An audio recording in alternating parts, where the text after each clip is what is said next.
All right, and we're live. Hello, everyone. Welcome to Dice on Ice. My name is Megan. I'm wearing glasses, and we're going to save Hyrule once again. But instead of Link, it's going to be three of the unlikely sort of heroes, but heroes nonetheless. And I will let everyone introduce themselves and their character, starting with Jason. Hi, I'm Jason. I'm going to be playing Sal, who is a huntsman that lives out in the nearby wilds around the town of Ruto, where our story begins. Not much to him. He likes to keep to himself, hunt some game, and keep the moblins at bay. Forward to this being a hero of Hyrule. Awesome. Rory, go ahead. Hi, I'm Rory. I'm going to be playing Chain Murdoch. He was a orphan boy of Rudo, raised by the town, and he's grown up to become a guardsman. He's a big guy, not overly bright, but pretty friendly, and gets along with everybody in the town who he treats like family. And he might not be looking to be a hero today, but we'll see if that's what happens. All right, and Tomiko. Hi. So my name's Tomiko. I am going to be playing Quinn, who is a scout / tracker who works for the guards in Rudo. She's kind of known around town from her youth, where she had a lot of youthful shenanigans, that kind of thing. So me personally, this is my first time streaming, and it's actually my first hangout, so yay, go me. I don't have, I'm not really associated with anything. I am a obscure member of the AbTab community. That's pretty much it. Awesome. Glad everyone could come out, and hopefully we have a good time. We're going to be playing based on the rules from Icrpg, which is this awesome book. Yeah, so we're going to start our adventure not in the town of Ruto, but a few miles away at the entrance of the cave. You three have been the lucky or unlucky volunteers to go and investigate the disappearances of the children gone missing in the town. Tracks have led into this once flourishing mine, now abandoned. Similarly, but probably on an unrelated note, the chickens have been acting very odd. They have, refused to lay eggs, and they seem to be up at all hours, and they and they have disappeared as well. But that must be unrelated. It's a second thought. The children are of the utmost importance. So you guys are entering after prying back the boards, and you are entering this mine. Sal, what does the inside of this mine look like? What are you kind of looking around? What do you see? Sal will over-exaggerate a bit as he peeks into the cave, making sure the two behind him know that he's the bravest and the strongest huntsman in the area. The mouth of the mine has an old rusted set of tracks leading into it, where the the old miners would bring up the ore in carts.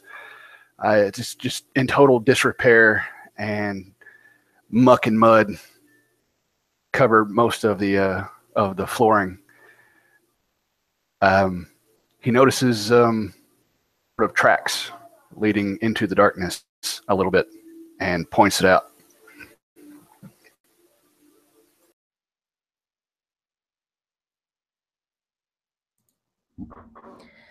Yeah, and as you guys walk in to the cave, all you can hear is the echoing of your footsteps, along with the occasional drip of moisture from the ceiling down to the floor. And as you wander in, it is completely pitch black. Chain, what do you do as you wander in?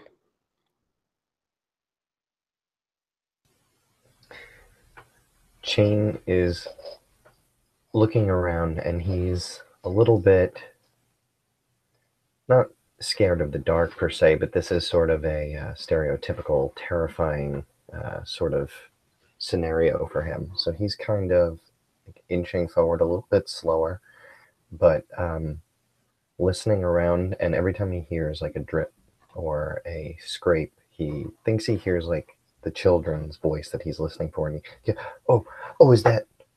Oh no, never mind. He starts breathing heavy and just anxiously twiddling on the handle of his hammer.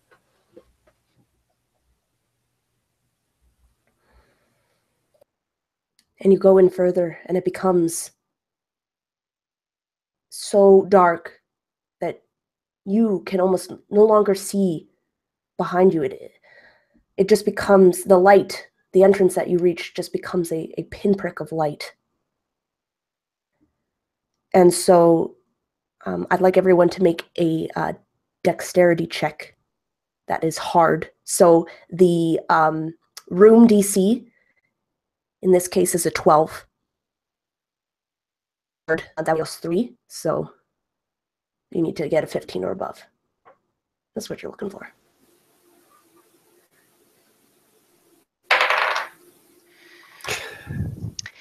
Yeah, no, that's a 5. I rolled a 16.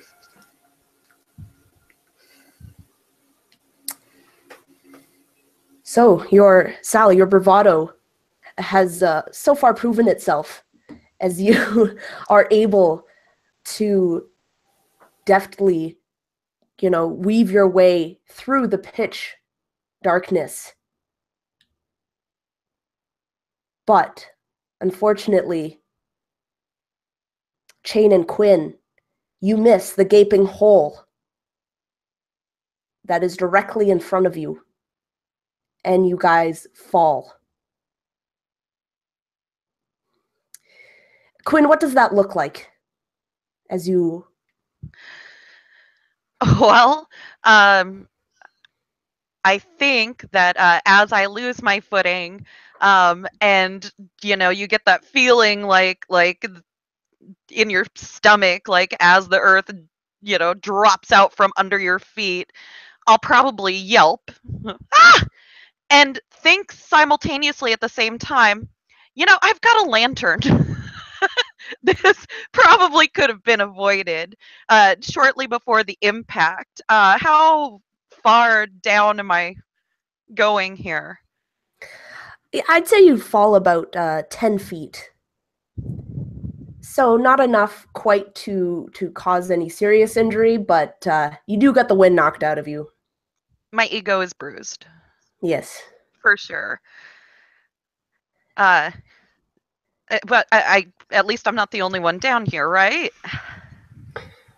Chain kind of saw you go down, but couldn't stop. He kind of teetered on the edge for a second and looked over and saw Sal, and his eyes were wide with fear, and he just, kind of with his lack of grace, continued to fall into the pit.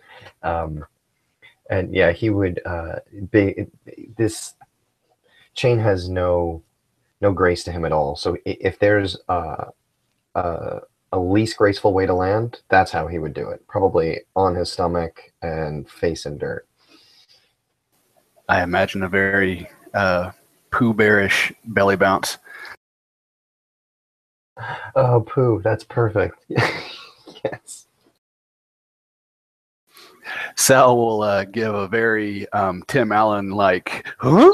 As I turn around, as I hear they crash into the hole. And I'll walk back to the hole, rushing to see if they're okay. Go, oh! I will dig out my lantern and fire that up. So and shine it up, or shine it down towards Chain first to like see if he's all right. Hey, are you? Hey, buddy. Kind of go over, help him up, dust him off. And he's just wiping dirt out of his mouth. He kind of sits up and just goes, where did that hole come from? I don't know. Yeah. Sorry. I had a light. I didn't think about it. Totally my fault. And as he kind of like shakes himself and everything, you kind of hear his own lantern rattling around in his backpack, and he just kind of says he's like, oh, lantern. Yeah, that would have been a good idea. Dark's a lot less scary with a lantern. Oh boy. And he just kind of looks up and he goes, well, if you climb on my back, you could probably get out. All right, give me a boost. So I'll let Chain boost me up out of the hole. Chain's a pretty big guy. I'm imagining about 6 feet. So I don't know how tall she is, but standing on his shoulders, she might, at least be like 5.5 feet off the ground, give or take. I have a rope. Yeah. Oh. Well, don't worry. We might need that. It's only 10 feet. Yeah, I think she could probably climb out, though, I'm thinking. Oh, yes. But she's going to need to assist me on getting your rotund butt up out of that hole. Yeah. So, Chain, give me a strength. Okay. Oh, that is a nat 20 plus 2. 22. Nice. You fling her up there. She easily, gracefully is able to get out of this pit. Yeah, Chain is strong. That's what you could say for him. Chain is strong. And Sal. Yes. Quinn is up here, but Chain is still down there. What would you like to do? I'm going to be unrolling part of my rope and look at her and say, hey, give me a hand here, and throw the rope down. Have no fear, friend. I will assist with the anchoring and holding of the rope. Great, yeah. Sal, give me another strength, but this one is going to be easy. Because Quinn is helping you. Okay, so that one is a 10 plus 2, so that's a 12. Okay. So yeah, you're able, with all three of you working together, you all manage to get out of this hole. But just as you do, you hear the slight sound of a child.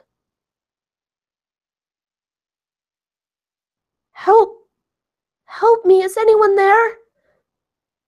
And it is indeed coming from the hole that you had fallen from. How big was the hole? Oh man! So you didn't light a lantern, so I'm gonna look back down in the hole. What the hell? Like, where's the voice coming from? Do you guys light a lantern? I think we've got both of them lit at this point. Yeah. I didn't Okay. light mine yet. I think I Oh. kind of just climbed out of the hole. But if you were up there already, you probably got yours lit. Yeah. Okay. So, yeah, Quinn, um, you you put your lantern down and you see that indeed where you fell in and then where you got out, it was kind of like a little landing, but further across, kind of dipping underneath the wall, is a set of stairs, clearly man-made, and they lead down into the darkness. Where'd those stairs come from? I came into this mine before as a kid. I don't remember stairs, but I don't think I went this far in. It was too dark. Um, well, I guess we're gonna have to go back down the hole. Sal will hop down with a wink, saying, "No fear, onward and downward." And to the stairs we go. Did you? I just want to make sure. Did Sal grab the rope, or should Chain start rolling that up? So I have what is it? I have a rope and hook as part of my gear. I'm wondering if I can use that so that like, tie it off to something or anchor it to something so that way we have a point of egress back out without having to have a chain throw us out.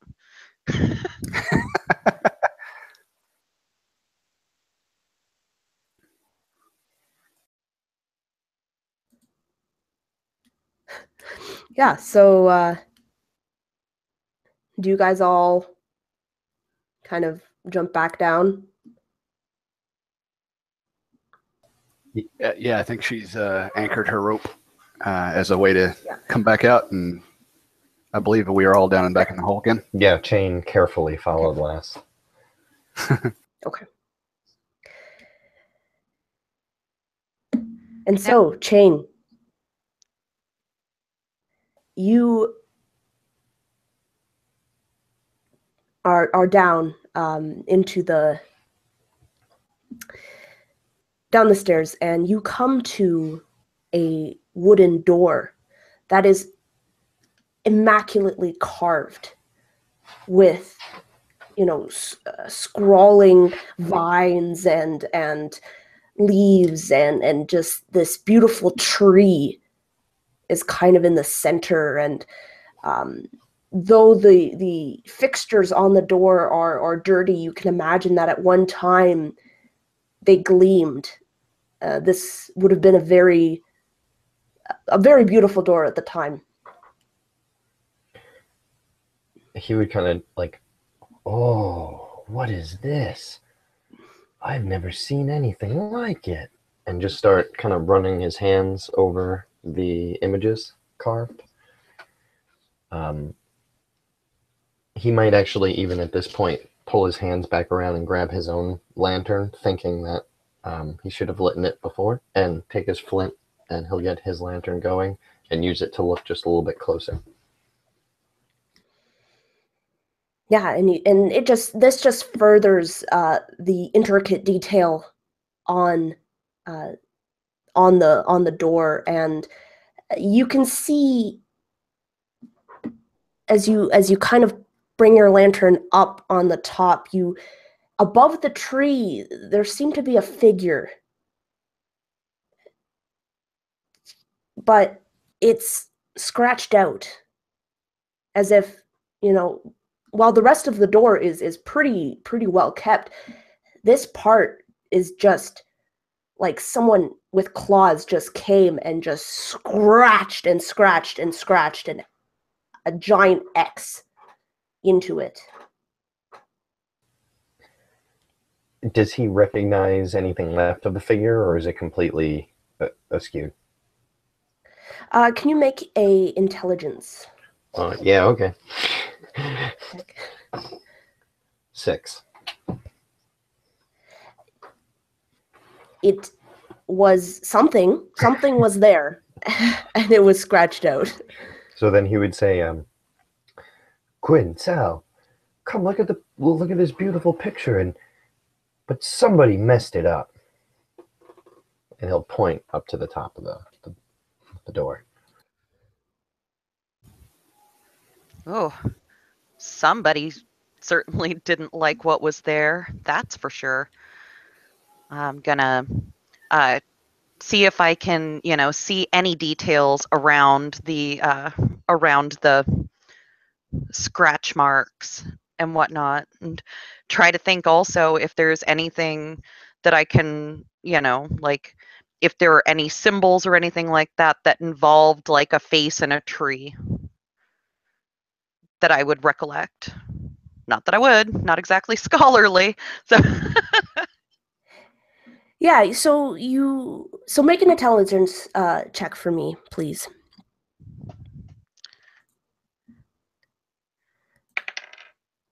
that would be 10 plus 1, 11. Yeah, so you know that this place, Ruto, they weren't the first settlers here. There were, kind of whispers of an ancient race before then, and you know that there were many ancient deities, and this is definitely what this figure seemed to have been. And you can also see some letters around the figure, in almost a shape of a large horseshoe. And just give me a minute. I need to find the picture. While you're looking for the picture, I will begin to convey this information and ask, do you guys know, like, are you familiar with the the stories that they tell about the people who were here before Rudo? I don't know that much about it. I've just heard some stuff in passing. Chain would just shake his head adamantly. No. Sal has got his bow in his hand and is looking around in the darkness, kind of warily, and whispers back to you, "Never heard the stories." And my eyebrows, as my eyeballs shift from one side of my skull to the other, you can see just my eyebrows actually roll across as I peer into the darkness in a very, very serious manner.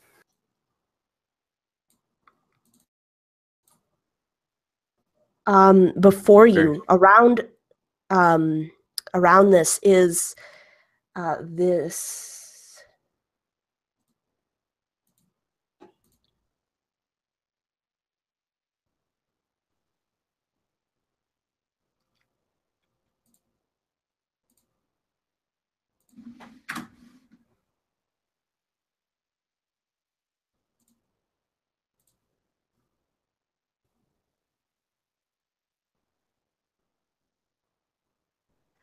So the writing itself isn't obscured, just the figurehead is. Yeah, so there would be a figure within this picture that has been scratched out, but this surrounding it has not been.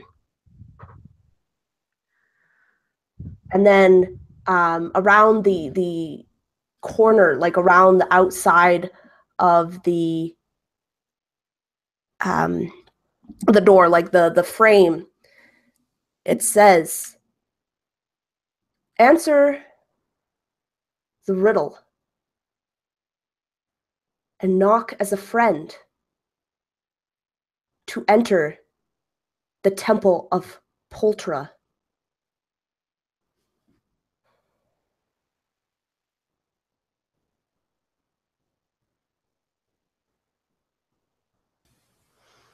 Poltra.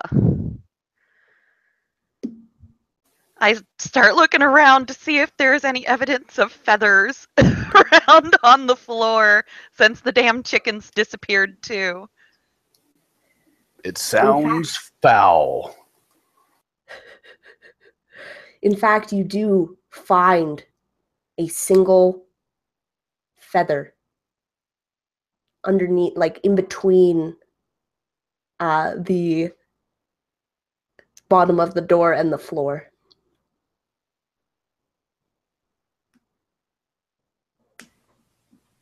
What'd you find, Quinn? Chicken feathers. It's just, I've never actually tracked chickens before, but chicken feathers. I think that we're going the right way. Someone down here stole the chickens too? I haven't had an omelet in days. Now I'm angry.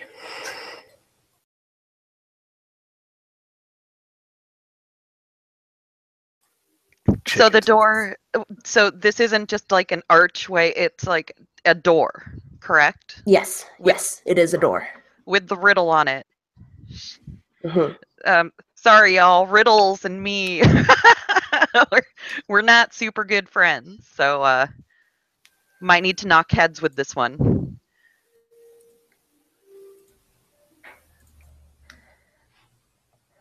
Riddles. I've never tried riddles before. Certainly not riddles in the dark.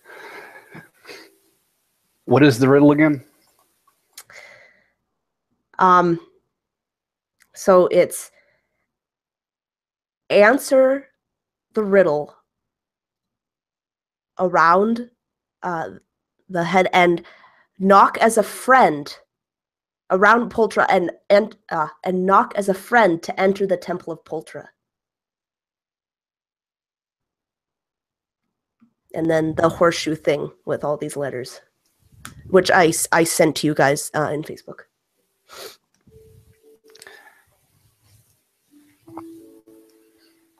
I'm just gonna shrug at them and knock on the door. Knock, knock. You hear nothing. Okay. How would a friend of Poltra knock?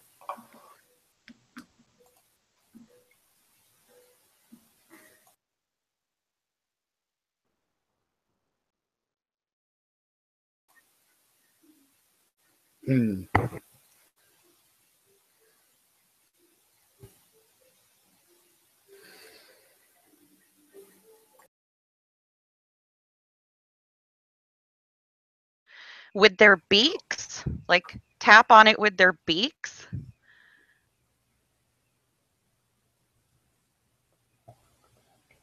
I'll take out my dagger and kind of on the door. So again, you hear nothing, but I can give you guys a hint. You notice the word one at the top of this horseshoe shape. Ooh. And then to the left is a T, and to the right is a W-O.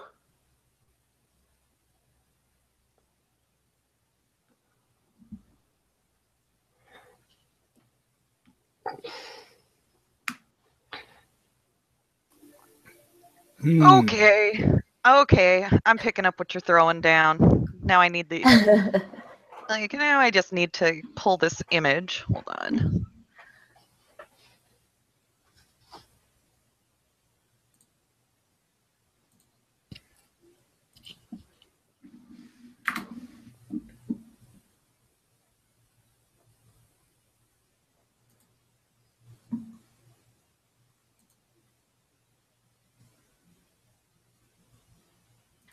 I mean, they don't seem to go any further than the 1, 2. Right? 1, 2. No, it does. It's just deciphering it. Let's see.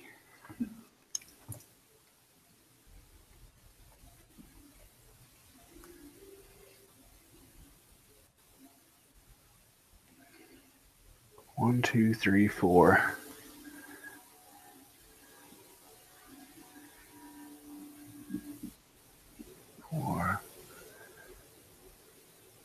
hard.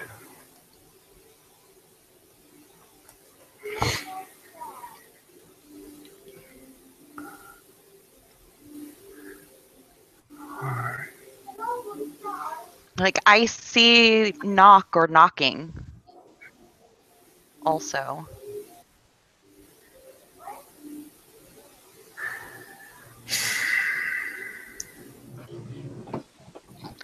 Is that What is that? backwards?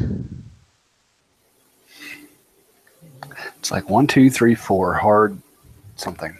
Knock.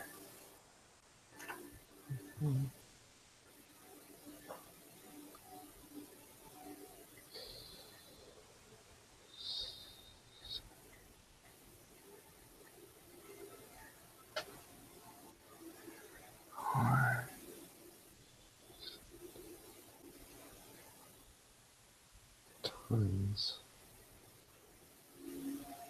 Hard semi. That doesn't make any sense. 1, 2.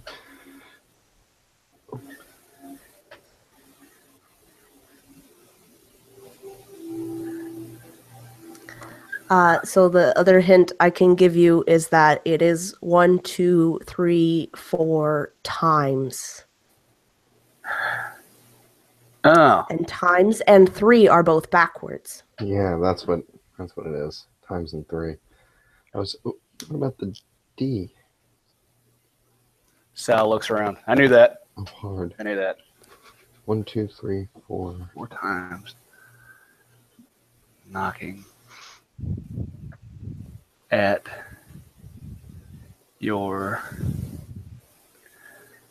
1, 2, 3, 4 hard times knocking at your door. 5, 6, Participate. 7, 8. Backwards participate? Yeah. Participate.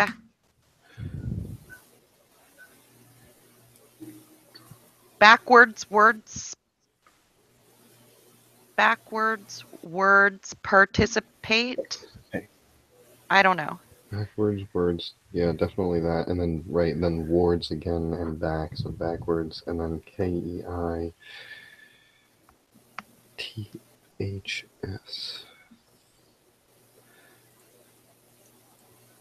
Words. Yeah, she's right. Participate. So 1, 2, 3, 4.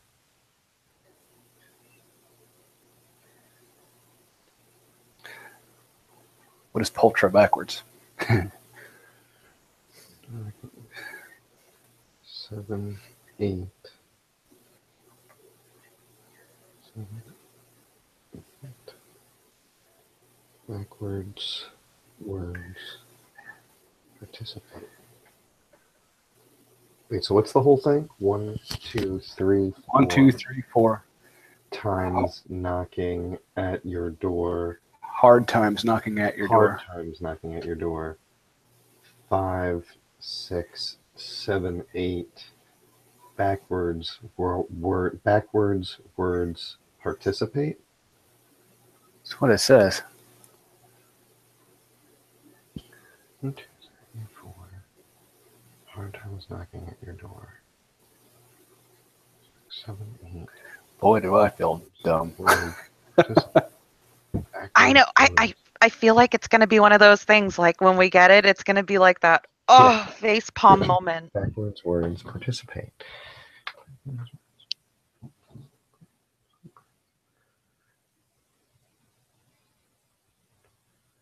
Participate. Backwards words participate. Hard times.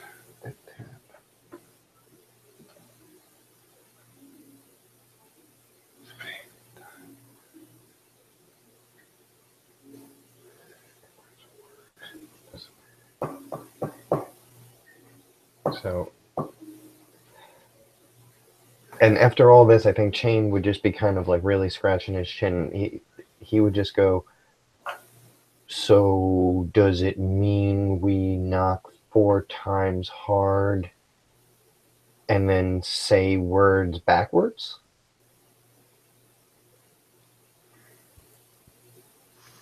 But I what don't about the know. other four? Let's give it a try.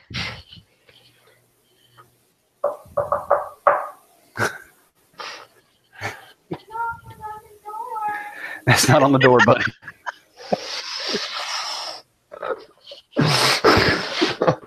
That's great. Someone's knocking. That's Richard, everybody. You hear a childlike voice from inside. It worked. Okay. So, nothing. What's the backwards words? Uh,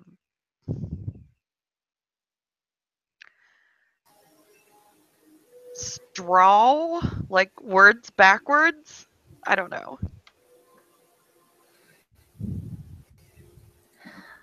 So a hint is, so there are 3 words that are backwards in solving, and knowing them will answer your question. 3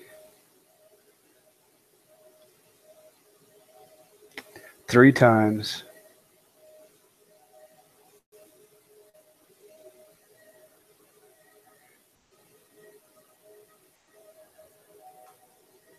Three is backwards. 7 is backwards. Times is backwards. So Chain wouldn't get this, but you guys would maybe. 3 times 7.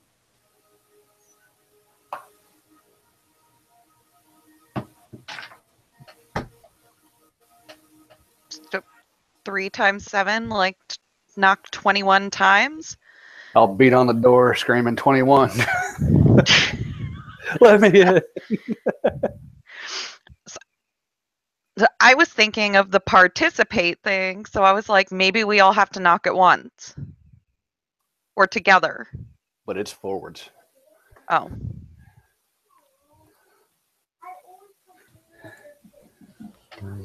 Times 7. Well, maybe all 3 of us have to knock 7 times? Worth a shot at the same time. Well, that sounds fun. Sure. All right. So we all knock in unison 7 times each. We're trying everything. And after that, you hear the sound of click, click, click, click, click, click, click. And the door creaks open. I look at my friends. I already don't like Poltra. I second that. I don't know what Poltra is. And as you guys walk into the room, you see that it is a grand room, kind of like a grand foyer kind of thing. And there's the door you came from, and then there are 2 doors ahead of you. And you see a child. And she looks at you, but she screams, "No, stop!" But before she can say anything further, a chicken that is giant, about the size of a bear, like a black bear, runs from nowhere, scoops up the child, kind of flips him over, and the child lands on the chicken's back. And the chicken looks at you with its beady eyes and just goes, "Brat!" and then continues running.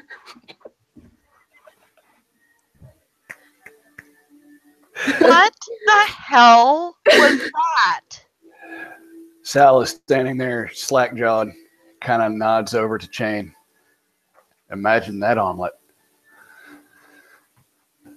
And Chain at first is like terrified, like just. And then when you say that, he goes like,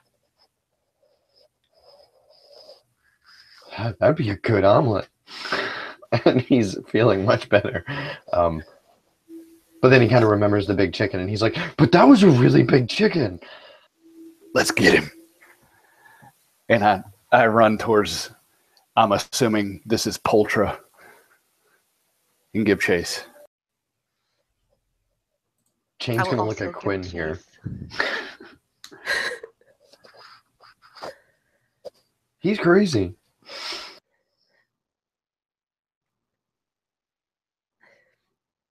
Follow that bird? I guess.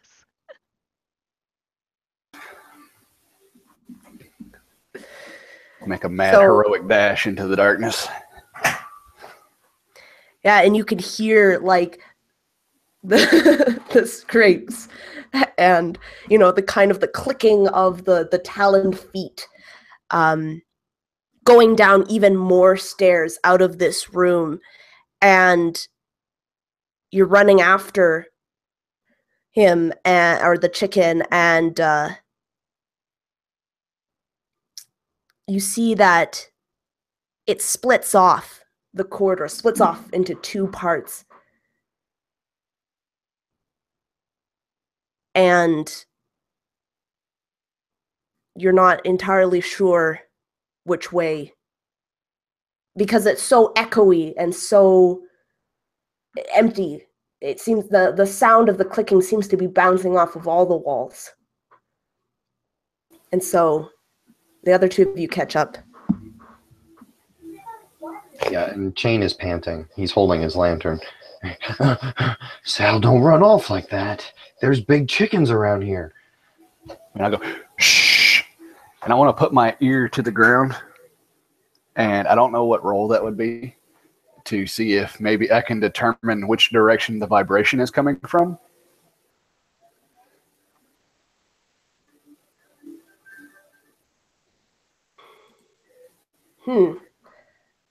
Maybe that would be wisdom? Okay.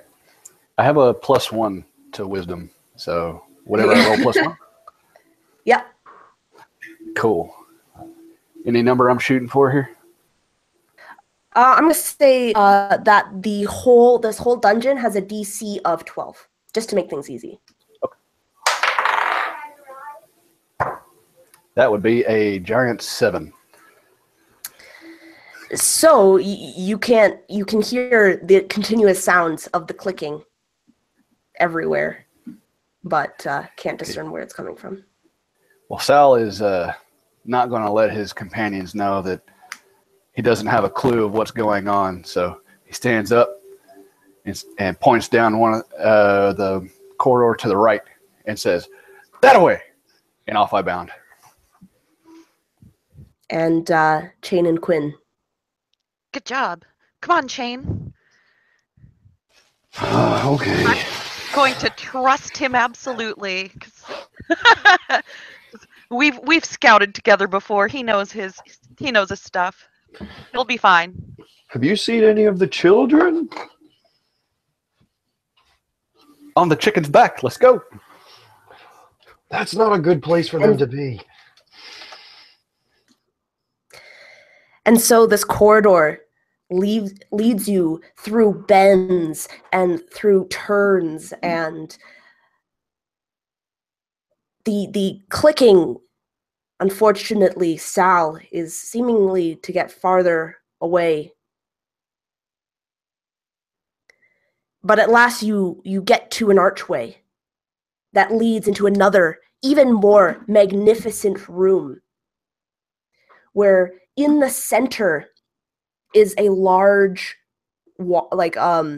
pond with a waterfall, and there are stairs leading up in a circle in this room that you can cross this pond with the fountain and go up 2 levels. and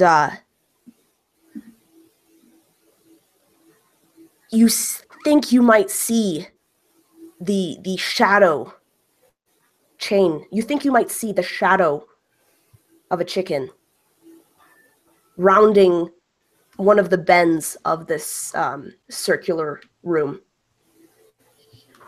And he kind of would just, like, as he sees it, like, almost jumps a little bit, startled, and just points and goes, the Chicken King, it's the Clucking King. And I'll push my hand over his mouth and shh. Exactly.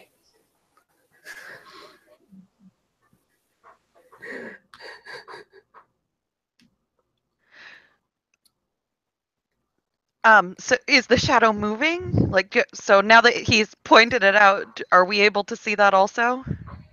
Yeah, you just see the tail feather of it kind of disappearing as a shadow rounding the corner or the bend. Okay. We've almost got the drop on him. The stage whisper. We've almost got the drop on him. Everybody, quietly but quickly.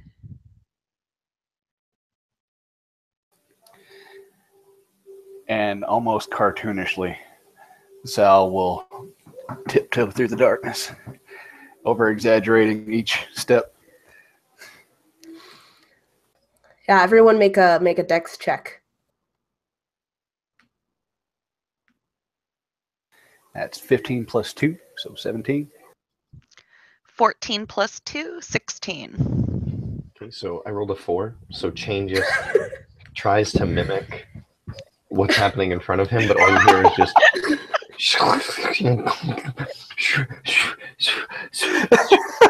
and he goes, shh, being loud.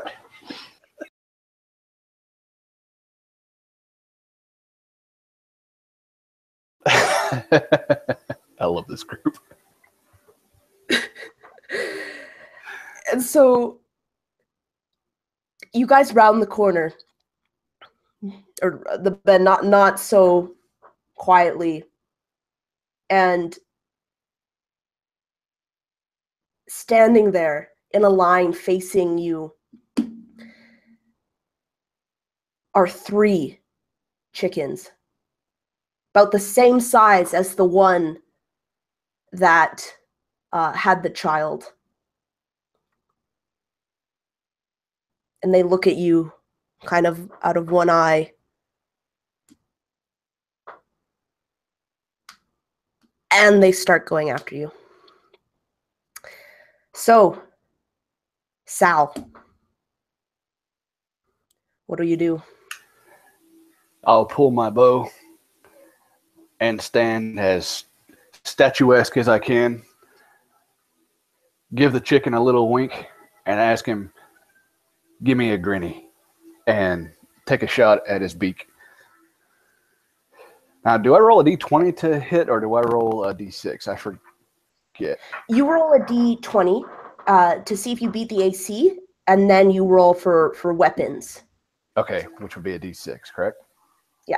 Okay. Mm-hmm. That's a 14 on the die.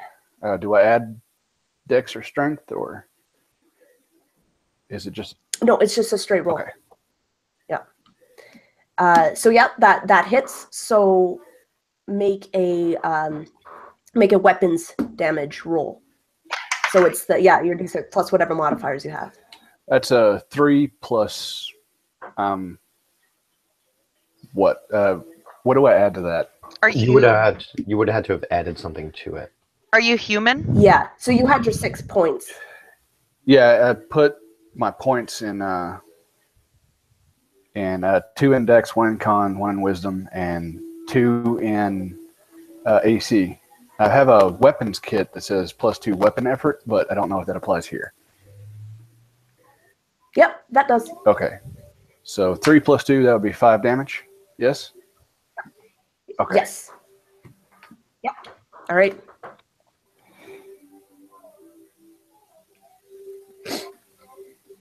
Yeah, so you hit this chicken right in its beak. That's right. There's a chicken coming at you.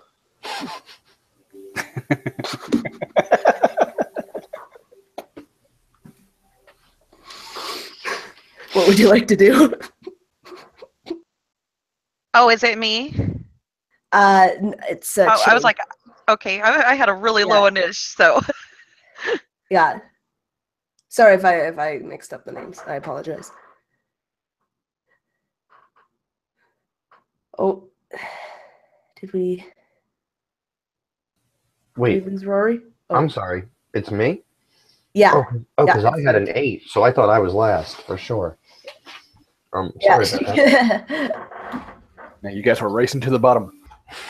I have okay, so I didn't actually read well. I don't know if it went into detail in the quick start, but is everything like in D&D, is it all free actions to like move things from one place to another and such?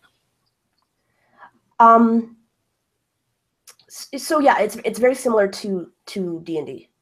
Okay. Essentially. Yeah. So I'm just gonna grab the shield off my back, and I'm gonna pull my hammer out, and I'm gonna kind of put myself between whoever is farthest out, and he's just kind of like hustle as fast as he can. He's not a fast person, but he kind of gets out, and he puts his shield, which is a full-size shield. He's a big guy though, so it kind of looks a little bit smaller than it should.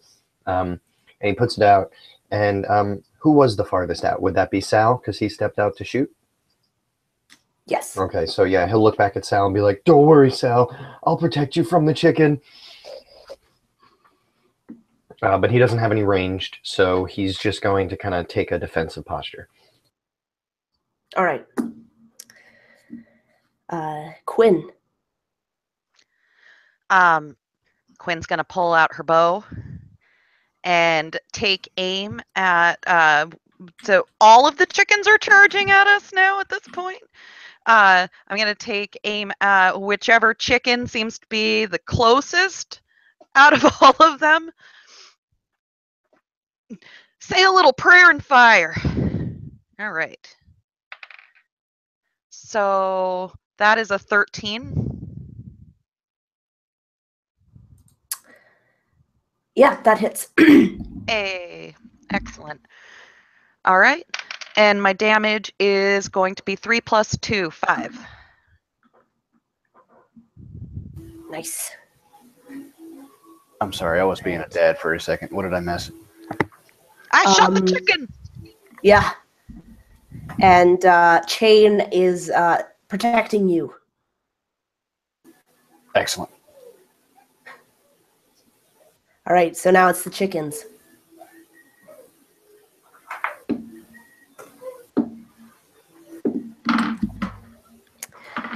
They all attempt to peck at you, but each of them miss. We're too quick for them. And so we're back up to Sal. Now the chickens are within melee range. All right. Sal will swiftly put his bow behind his back and with the other hand do a twirl with his short sword and attack the closest chicken to me. Die, Kuko, die. That is a nat 20. And I don't know if we do crits in this game, so I'll just roll damage. Instead of crits, yeah. So instead of crits, you have something called the ultimate die. I just got to check to see what it is. I think it's a D12. Yeah. So it's It's called the ultimate effect. So you're going to roll your damage, your weapon damage, and then on top of that, roll a D12, and that's extra damage that you do. Ooh. All right. I can dig on that. All right. That's a 4 on the 6 and an 11 on the 12. All right. That's a nicely carved chicken right there. Plus Yeah, 2 more. you. Or think, Yeah, right? 'Cause plus 2 more because you have your weapon bag Yes. thing. So yeah, that's 6 plus 11. That's 17. So tell me how you barbecue this chicken. I hit him with such force that feathers go flying, and as he lands on the ground, his legs curl up like a chicken dinner, and his head would be gone. So just the corpse there, looking ready for the oven at that point.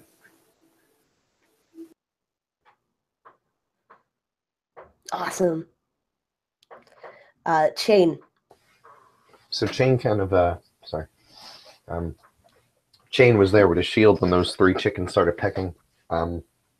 And one of them is beak, I imagine, kind of embedded in his shield a little bit. And he looks over to his right, and you see Sal kind of just with this really fancy twirling action. And let me roll. Let's see how this goes. Okay, so for this, I add my strength to it. I believe. Yeah, I do. Okay, so that is a 10 plus my 2, which is 12. Okay, so oh, that's a hit. So he pulls his hammer out. Well, he has his hammer out. And this is a kind of low hit. It's a lot lower on the dice than Sal. So I imagine he like tries to do something fancy with his hammer, like Sal did, and he's kind of like, and then he turns and he just swings and tries to hit the chicken whose head is closest because of its beak. So that's going to do. I have a +1 modifier to these. So that's going to be 3 damage. Okay.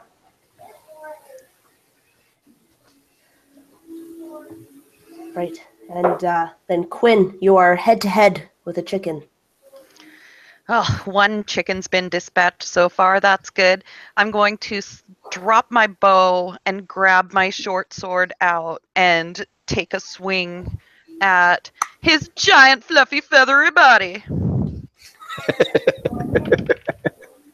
That is a 13. Yep, that's a hit. Hey. And that's going to be 5 on the die, 7 damage. I feel like this mob of cuckoos needs to be the next Glocreus video. Giant chicken. D&D deadliest. Flock of cuckoos. That'd be awesome. All right. Sal. There are 2 cuckoos left.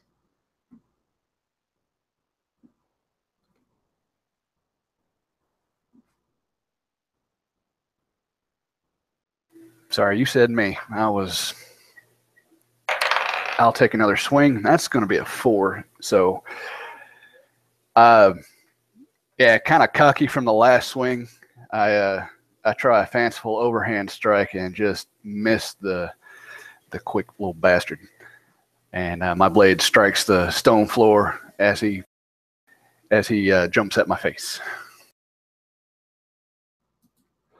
Yep. That's right. Did the chickens attack? Yeah, I just realized that I forgot the chickens, so they're gonna go now.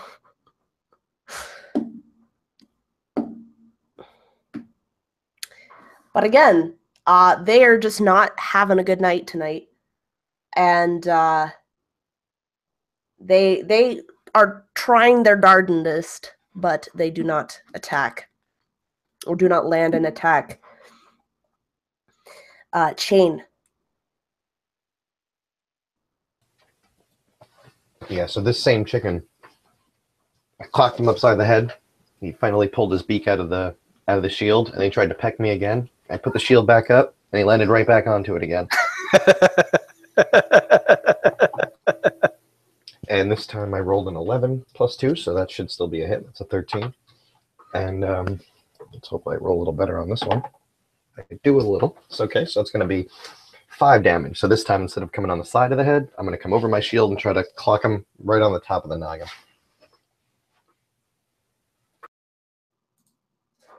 Yeah, and he lets out a squawk of confusion, and Quinn. Did you just hit that chicken with? Did he just hit the chicken with his shield? No, my hammer. Oh, God! It's like what? So I'm going to take another jab. What is it? More of a jab than a swing this time. So, I'm just like so lucky that this thing hasn't hit me yet. Oh, that's not great. That's a 6. Yeah, no. So you swing, but the chicken is growing wise. It's learning your attack moves, and it dodges. And they're adapting. They're learning.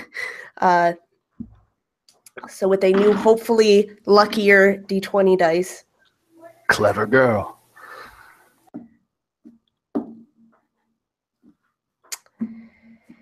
Nope. They do not hit. So we're not even gonna give them a description. Sal. Whatever dice you're using for those chickens, you need to keep those for all of your monsters.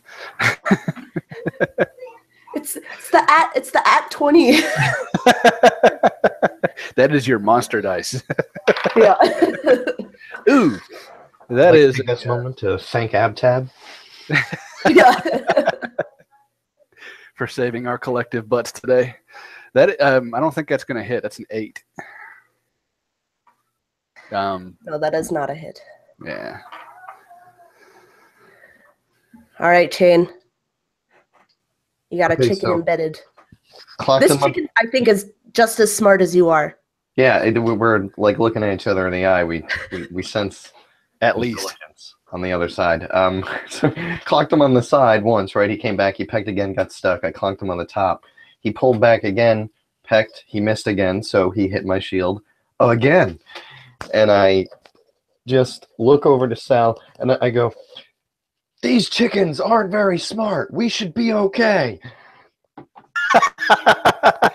Oh, okay. So this time I roll a 9 and I have a 2 to strength, so that's an 11. Is that a hit? Just miss. Just by a hair. Just as I try to do it, the chicken pulls its head out of the shield, and I kind of like whiff on it, like and like stumble forward, and I just kind of like take a sec. I go, "Never mind."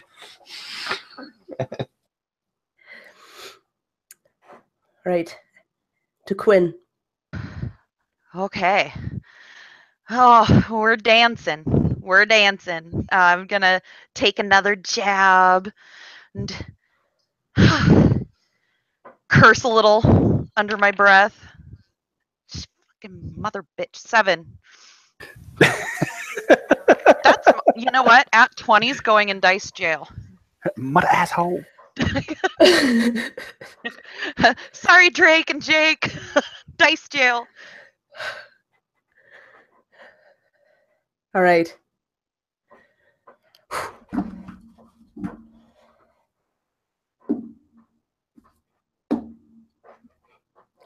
One chicken. One chicken lands an attack on Quinn and successfully pecks you for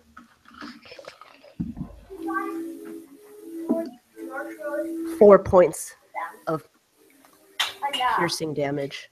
This was the smart chicken. Oh! It just gets you. Years later, there's going to be an elderly man that used to be known as Chain sitting in a tavern somewhere, regaling the tale of the time that he saw the chicken stare into his soul. It happened.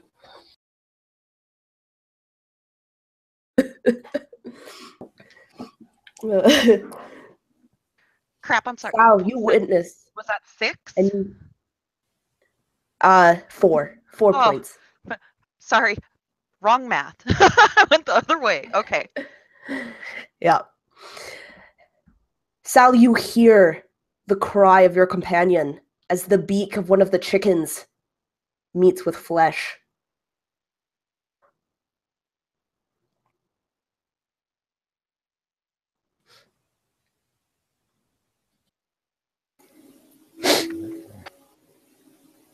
So it's my turn, yes? Okay. And I notice the smart one finally find an opening over in Chain. So as he dives in and wounds my friend, I'm going to swing my sword at him and get a 17. And with that, that's a 5 on the 6. So 5 plus 2. Yes. Weapon effort. So 7 points of damage. Yep. I avenged you, Quinn. Or Chain. No, it was Quinn. It was Quinn. Okay. This chicken is looking haggard. I don't know if chickens can pant or breathe hard, but if they could, this one would be, and staring directly at you with a menacing look. Chain. I ain't afraid of no cuckoo. So there's 2 chickens left. I'm assuming there's the one that just hit Quinn and the one that I've been tussling with. That you've been, yeah. So he missed again because he's the other one. So I think this time I skirted away, and I'm going to basically take my hammer and try to swing in at its leg. I'm going to change it up this time, in other words. Chain is learning. That's a 13 total. Yeah, that's a hit. And that's going to be 6 damage. Okay. Watch out. He can open doors now. I think this chicken would look at you like really shocked. Just like... They can learn. Oh my goodness. What the deuce? All right, Quinn. Oh, that bastard. Like the irony of being eaten by a chicken, let me say. So I'm gonna just recklessly go after this guy. Like everything. Yes, 16. Yes. Shit. All right, so 2 on the die, so 4. You kebab this thing. Ha! Like straight across the throat. Watch it bleed.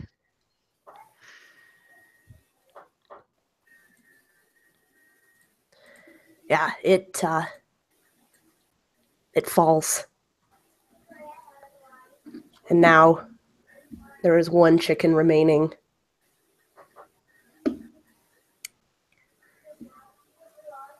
And it pecks in retaliation at you, Chain.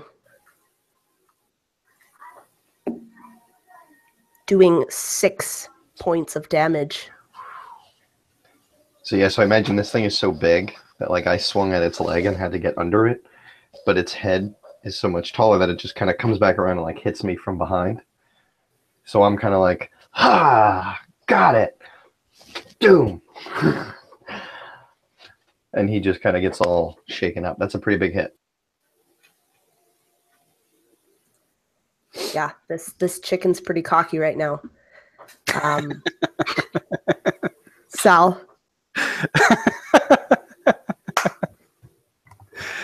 I see what you did there. I know, bud. All right. To answer the chicken's challenge, I'm going to swing at it again. And that's a swing and a miss on an 8 on the die. Ah. Yeah, and so, Chain,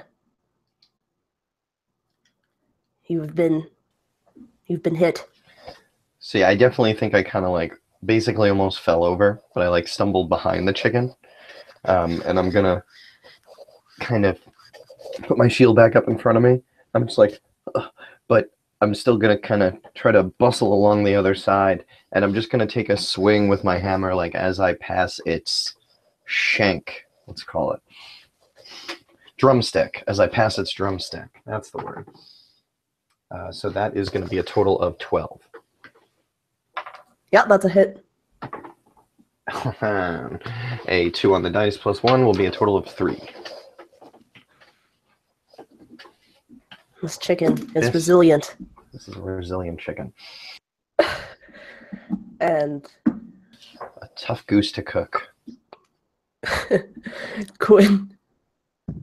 Well, I mean, the last one standing's the smartest one left, right? So we're so kind of holding on to my bite. Look over. One more to die, and I will run over and swing at him. Whew, that is a 3. So Yeah, I can imagine the pain from the peck is really hurting you. couldn't quite get that arm up all the way. Yeah. Rudo is usually a very, very quiet place, so it's very unusual to see much action. And so this chicken is the last one standing, and it's kind of like this standoff, I imagine. The three of you surrounding this chicken just kind of looking at each one of you, deciding who to attack. And it goes for Sal. And he lunges, doing 7 points of damage. Ouch. All right. That hurt. And, yeah, so Sal, you get to retaliate. I imagine that he flew up into my face, and I'm trying to grab his little flurry body and stab upwards with my sword. Get it off! Get it off! Get it off! And that is 12 on the dice. That's 3 plus 2. That's 5 damage. And you get rid. Cocky little chicken.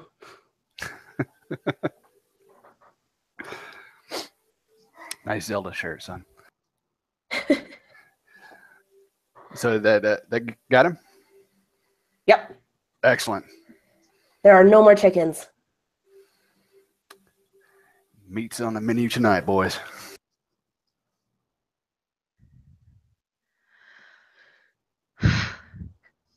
It's not going to be easy to drag these things out of the drop, but I think that we should have a feast tonight. Are these the giant chickens, or just normal sized chickens? No, they're giant chickens. They're about the size of a bear, like a black bear. No. Well, we can drag one. One's all we need. How's that? Damn. He got you good, Sal.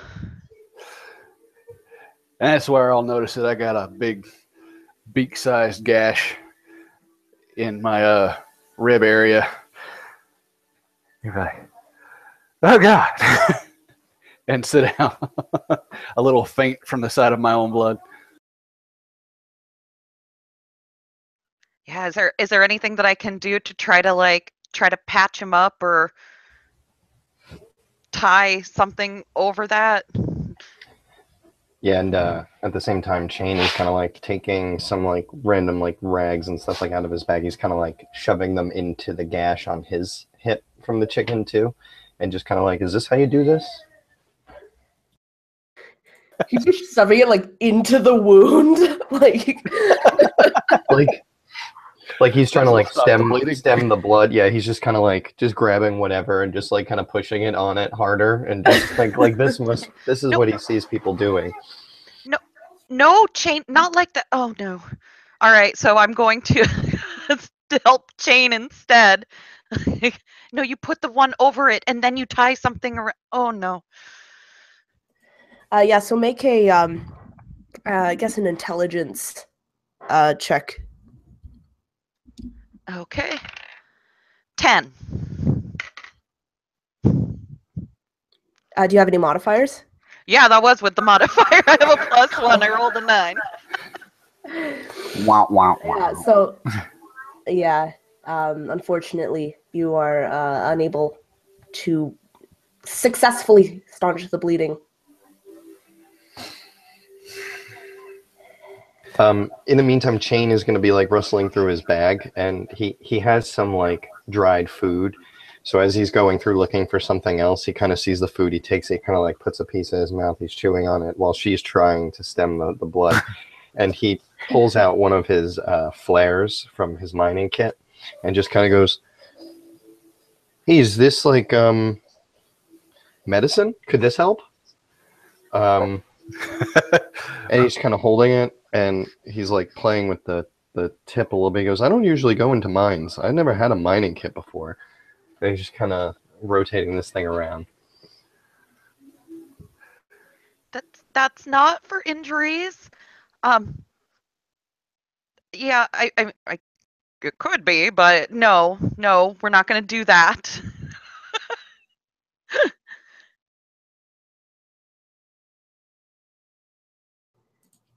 All right, so actually, we're going to go to Chain. What would you like to do? Oh, yeah, I don't think. I mean, these are intelligence checks. I don't think he'd have much hope here. I think pretty much just chewing on his dried food and overall kind of just like watching Quinn work on trying to staunch this bleeding, and it hurts pretty bad, but he's just like I don't know, he's just got a high pain tolerance, so he's kind of just slightly ignoring it. All right, and Quinn. I'm just still trying. I've got to try to get this bleeding to stop. Like I'm at this point just really worried about these two guys. Like, oh my god. Yeah, I can let you try the intelligence check again, and this time it will be considered easy. All right. 14 on the die, 15. Yeah, so I want you to roll for basic work, which is a D4, just to see how well staunch the bleeding. That's a 3. No modifiers. Yeah. Okay. Yeah. So you do a pretty good job. The bleeding is able to stop on Chain. Okay, there. That'll do it. Don't take this off. He kind of just like looks down at it, kind of goes, okay, I won't.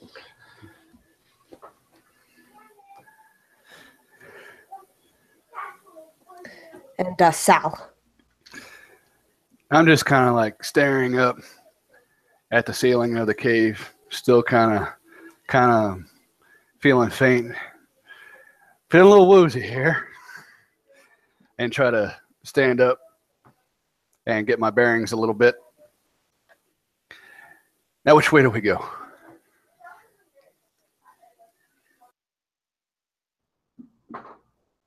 So you see that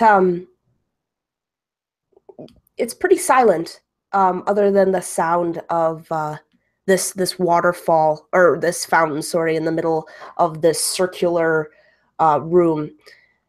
And so just kind of a reminder of what this room looks like. It's just like this circular room with 2 levels on it. There's walls on the inside of the circle, but they have some of them have windows kind of space throughout where you can look through and see this kind of lake with this kind of little fountain and like a little body of water. And then there seems to be different rooms, different archways kind of branching off in various places along the circle.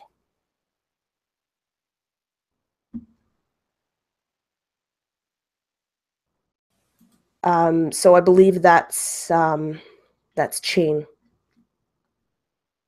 Oh, so yeah, so Chain would kind of stand up now too, and just kind of reset everything on his backpack and be looking around and saying like, "Oh, this is kind of a fancy place for a bunch of chickens, don't you think?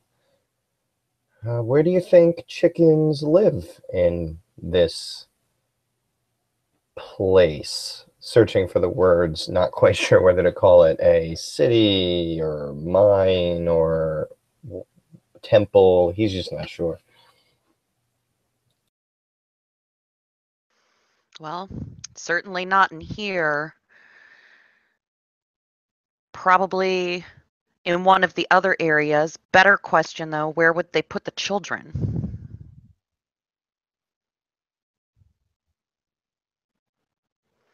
So I'm gonna, if I can, I'm going to look around to see like if there's any writing or inscriptions or anything like that near any of the archways, or see if there's any more feather trails showing where there might have been like chicken egress. Yeah, so you can see that there are kind of chicken feathers all like scattered all throughout this area. They have clearly been here in this area. However, if you were looking to most of the archways, they seem to be pretty blank, at least on this level. Is there a way to get up to the higher level that I see? Yeah, if you guys looked around, you could easily find a set of stairs that in one of the archways leading into a room. There's a set of stairs that will go up onto the second floor. Excuse me. Okay, I would hobble towards those steps, still in pretty good pain. Yeah, and so I assume you all, Chain and Quinn, you follow him. Yeah. Yes, but I'm gonna like just be like, whoa, hold on real quick. And is there anything that I can do to, try to help him out too, or like how does healing work in this game? Yeah, so unless you have like an item or something, it is just an intelligence, like a basic medicine check. Do you have any red choo-choo juice? I've got nothing. I've got rope. That helps no one. So you guys climb up the stairs, and you see that there are far fewer rooms in the upper floor. There are actually only two, kind of like in a Y shape. So you come out of the one room, and then there's two others adjacent, kind of, and then you have the hole again in the middle where this fountain is.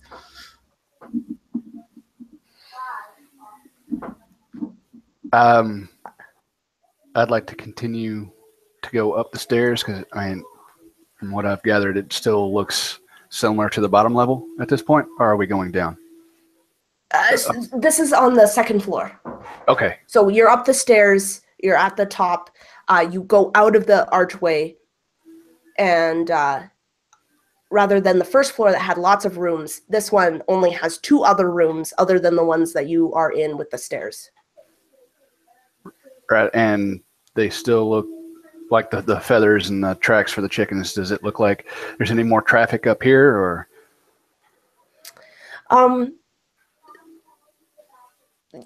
There's definitely less traffic, and one of them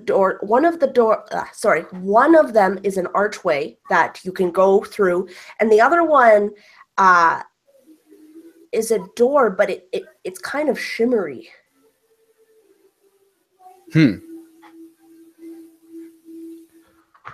Shimmery doors usually hold good things. It's the logic I'm using. I'm going to head towards this shimmery door. I mean, the fancy door is kind of beckoning, right? And so when you guys actually, I will let everyone at this point take a 5-minute break, or a bio break, or however we need. We'll let Rory come back, and yeah, so everyone can take a bathroom break right now, and then we'll come back. All right, see you in a sec.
Yeah, we're Hey. just taking a quick bathroom Yeah, bio good. break.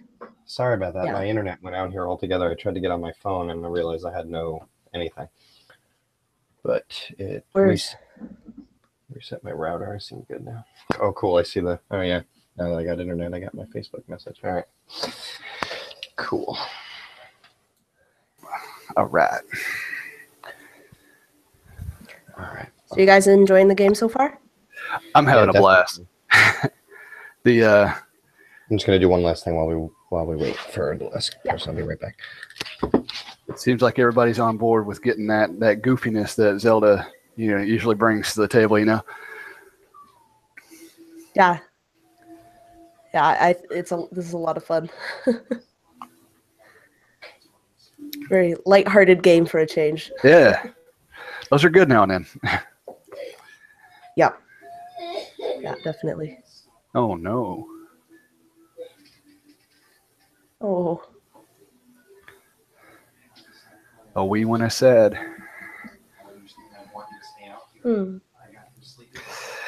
Mine are enjoying my level of freedom tonight. Mama had a headache, so she went to bed. And they get to stay up a little later tonight. Oh. They're like, Dad is awesome tonight. I know, it's almost 10 o'clock. What happens at 10? Bedtime, that's right. The William just has to go a little further up. It's a half hour. So go enjoy your time, okay? Go play. I know. Love you, bud. I'm so happy. I know.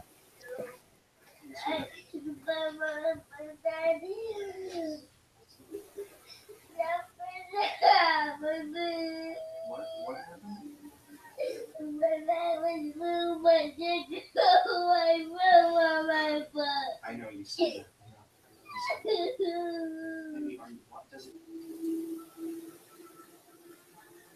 Yeah.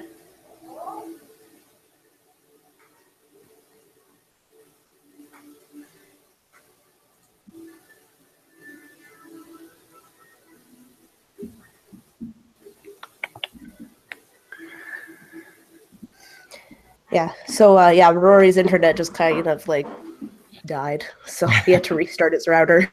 Oh no. Yeah. No, internet sucks.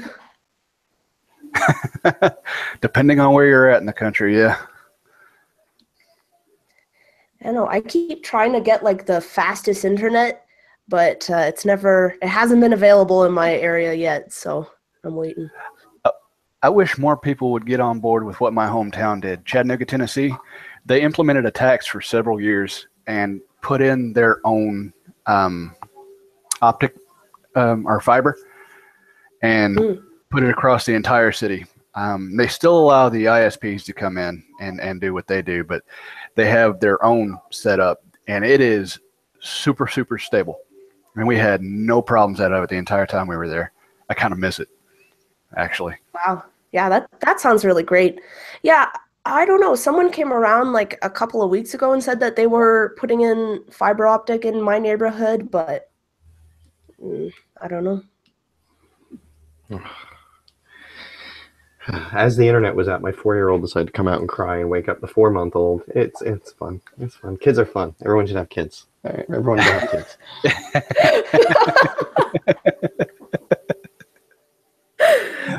I feel your pain, man. I have 3.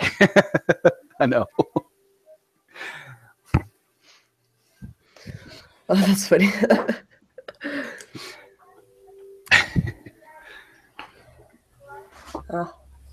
All I have is cats for now. So Stick with cats. I was being sarcastic. Definitely stick with cats.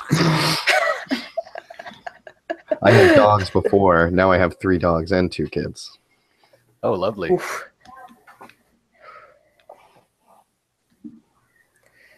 It will definitely teach you patience, if nothing else. I must be a slow learner. Oh. Yeah. Yeah, my uncle just had a baby, and she's 1.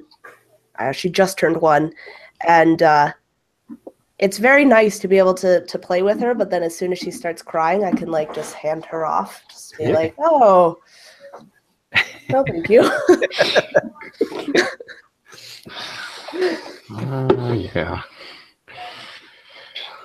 Okay, so when I cut out, Quinn was talking, and she was saying, probably not in this area, and then that's when I cut out.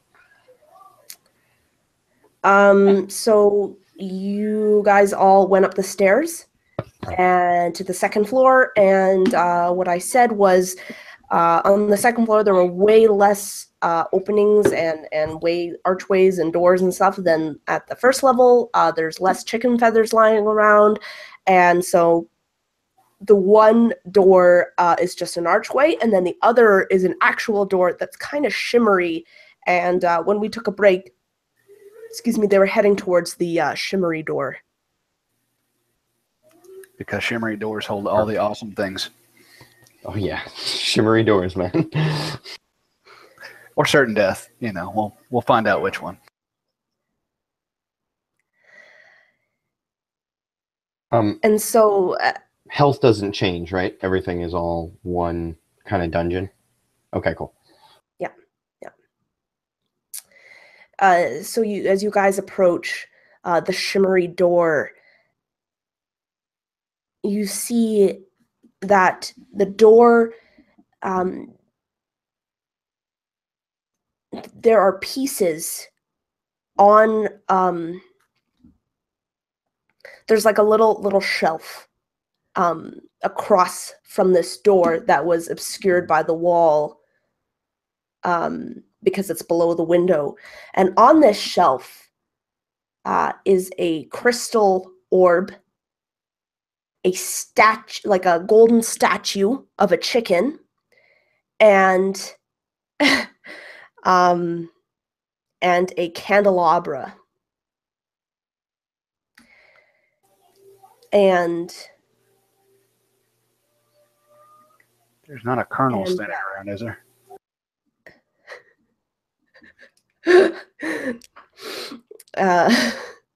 So when you look into the door, you can see your reflection. But behind you, you see sitting on this little shelf, you see the globe, you see the statue, you see the like the candelabra, but you also see a gemstone, a red, what you know, or sorry, not red, a yellow, what you know is a rupee. In the reflection, it's resting on the table, but if you were to look back, it's not there. Megan, I'm sorry. 1 second. I'll be right back, okay? I'm sorry. Yeah, no worries. So Shane would just be doing, you'd be seeing him doing the look this way, look that way, look this way, look that way, and just looking more and more perplexed every time he does that. Mm-hmm.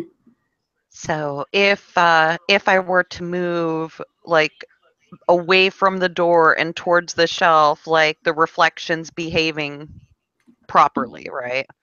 Yes. So I'll if you do were to move that. anything on the shelf, it would move in the reflection as well. Okay. So if I reach out towards the rupee,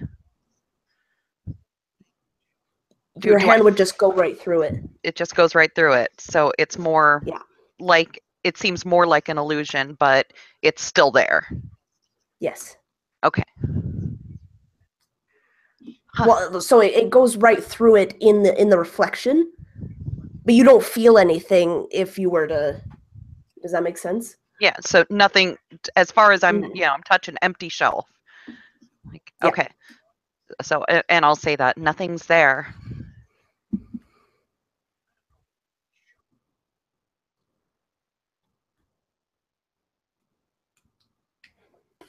Well, I can see there's nothing there. But when we look over here, it looks like something's there. So he tries to like reach out onto the door, like where the rupee is, and he's trying to like reach through it. Yeah, and your hand meets like a glass like feeling. It does not go through.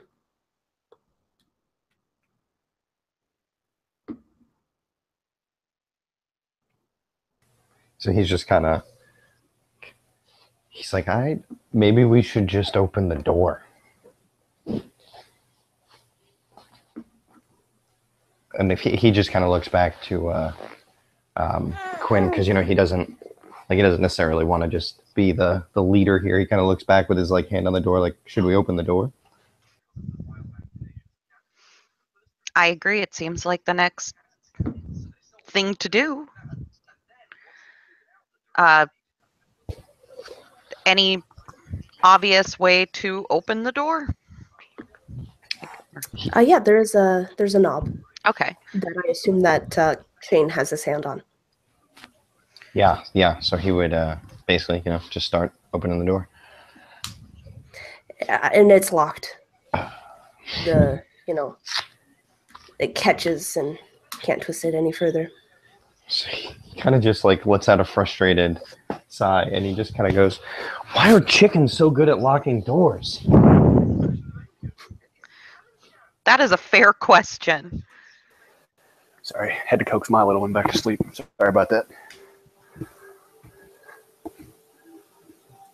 Yeah, Alright, no worries.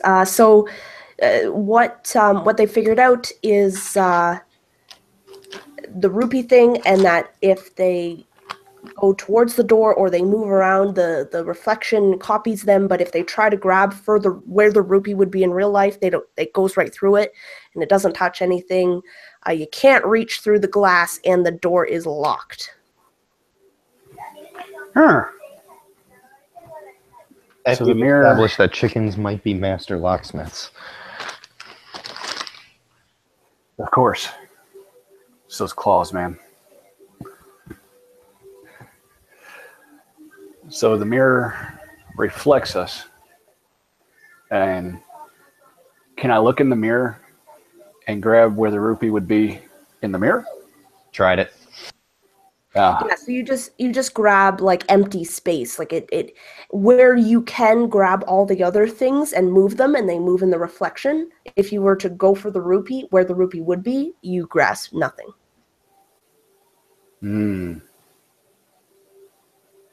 Sounds like orc mischief.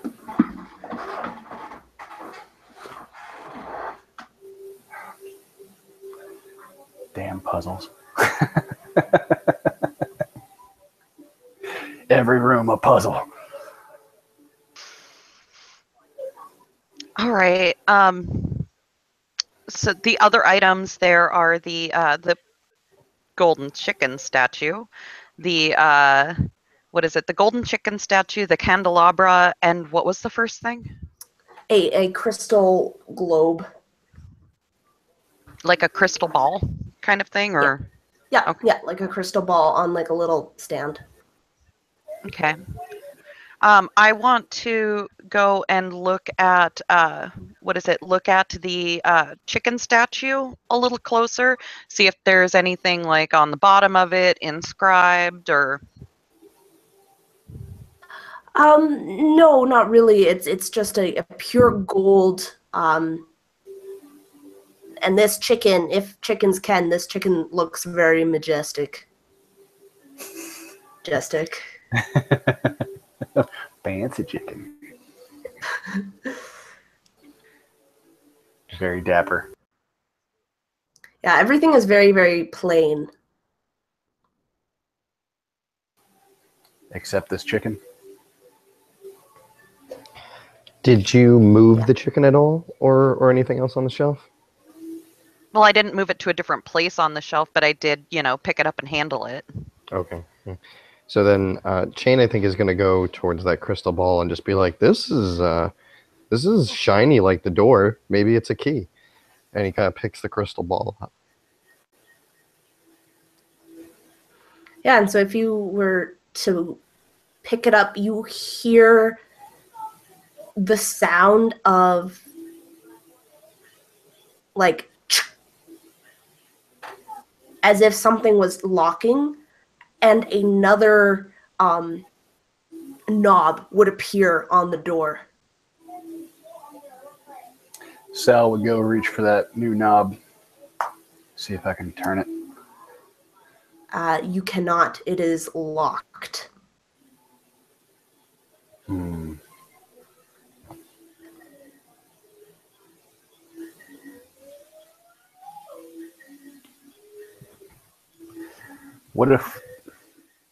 What if we put one of the things from where it's at, where the golden rupee would be, in the mirror? So if you do that, you can put it down there, but then the rupee seems to move to where that thing was on the shelf.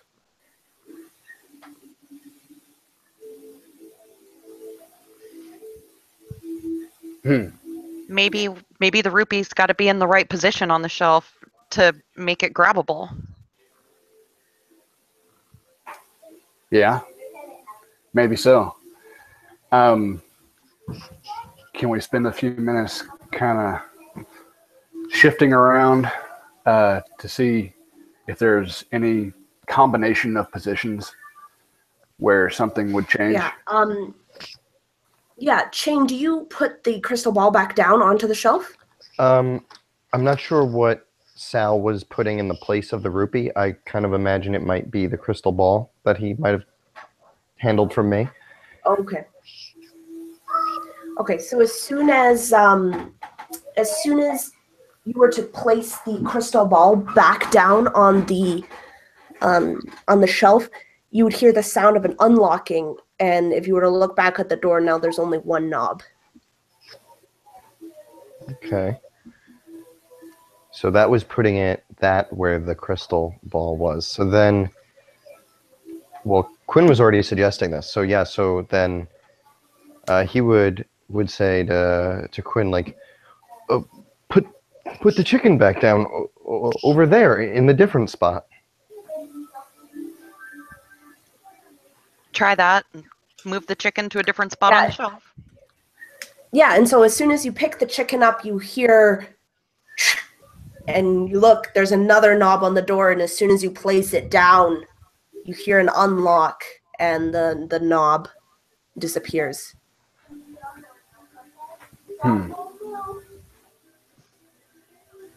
Like, besides the knob appearing and disappearing, the door itself made a sound?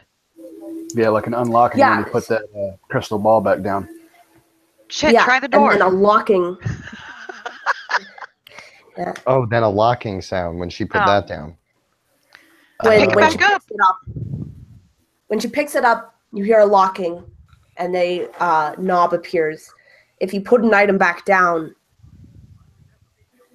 there is a unlocking, and the knob disappears, and so there's only one knob instead of two. Oh, okay. So then, yeah, try the door, I imagine.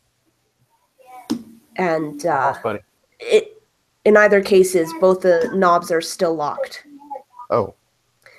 And if you were to pick up two things, you would hear the sound of two locking noises, and you would look and you'd see two additional knobs. So now there's three knobs. And if you were to put two items back down, you'd hear unlocking, and then there would only be one knob. Oh. So something's missing. Have we tried to pick up all Is it a different knob? The items? Wait, have we tried what? Have we tried picking up all of the items? Yeah, there's only the two things, and she said when we picked up the two, three knobs came out. Then there were three knobs, and then we put the two back down. There was unlocking. There's three items. There's the statue, the candelabra, and the crystal ball. Oh, I'm sorry. Never mind then. No, it's fine. Okay,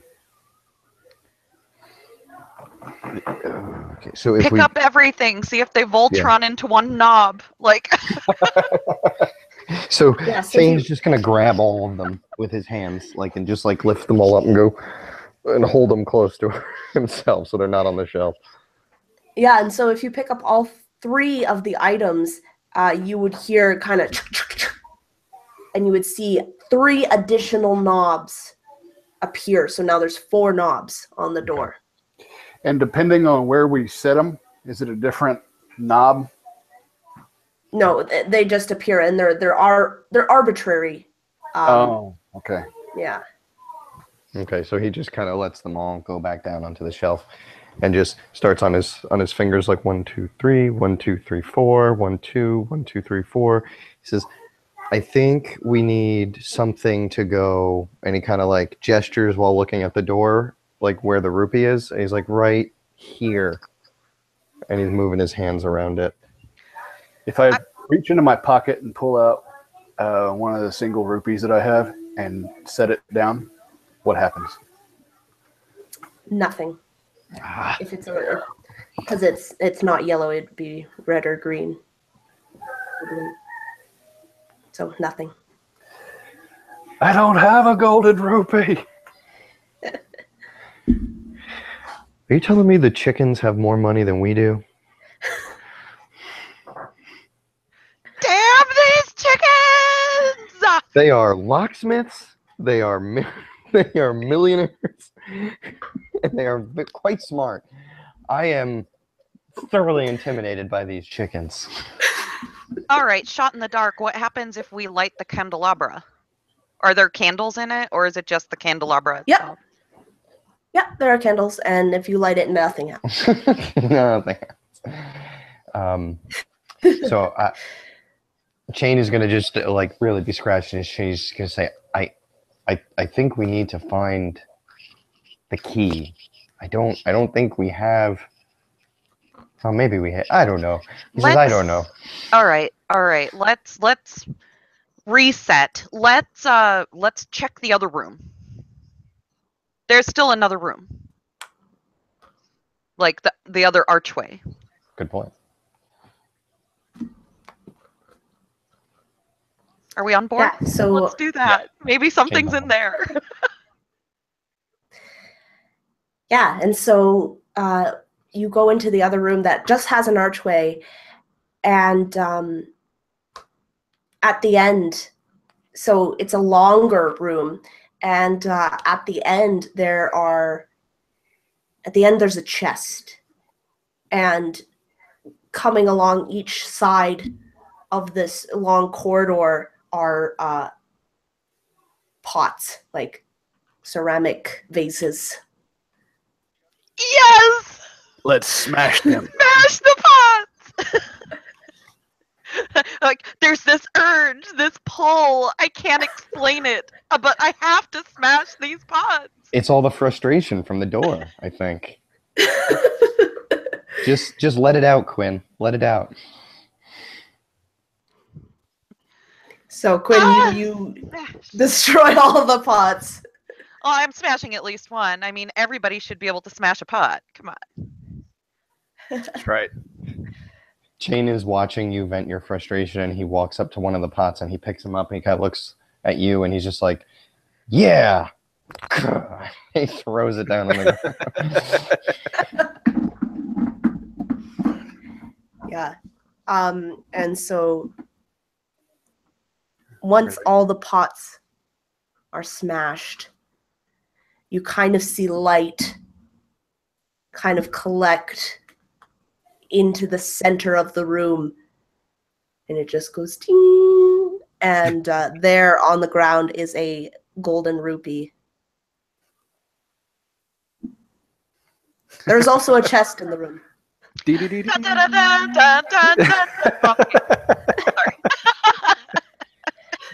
Chain is legitimately. You do like the whole like out, and then you can see it like floating. Yeah. So. Chain will move towards the rupee. He's just like, oh my goodness, like just staring at this thing. Yeah, it's magnificent. And he'll reach out. Can he grab it? He says Yes, it's magnificent. we can. Excellent. Well, I think that's I think we found what we were looking for, but I look sidelong at the chest. There's a curiosity. Anyone else? Can we not open it? No. No one's tried yet. I'm gonna go kick it. Will it pop open? Yes. So out from the heavens comes this strange music. And it's glowing. Yeah. And inside you see 3 very strange floating cartoon hearts. Can I grab one? I need heart. Yeah, and it kind of just like floats in your hand, and then you can it kind of like glows, and it makes you glow as well, and you gain an entire heart worth of health points. All right, back at full health. Like okay, so I'll grab a heart also. And does that mean like a full 10 hearts in addition to what we Yes. Is my sound working? So now you have 2 hearts. Well, Right. slightly Yeah. less because damage, but yes. Well, yes, yeah. love it. Sorry, is Oh, my so it's sound a working? total second heart. Mhm. Okay. Yeah. So there's 3 of us and 4 hearts. So who's gonna yoink? Uh-oh. Sorry, there's 3 hearts. Okay. Oh. Oh no.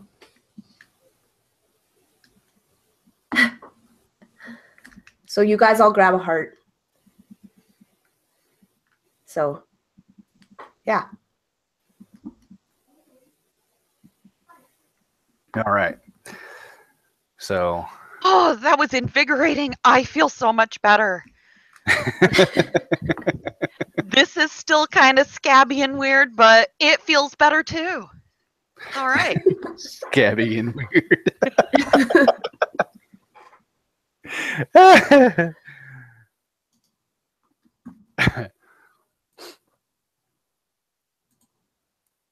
Rory, we better?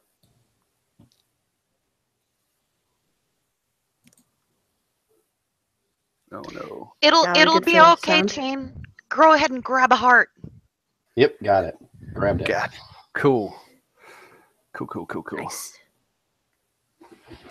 Yeah, my soundboard does weird things sometimes. Mm. All right, so I had 4, so that is good. All right, now let's go kick that door's ass. Yeah, I'm tired of these rich chickens.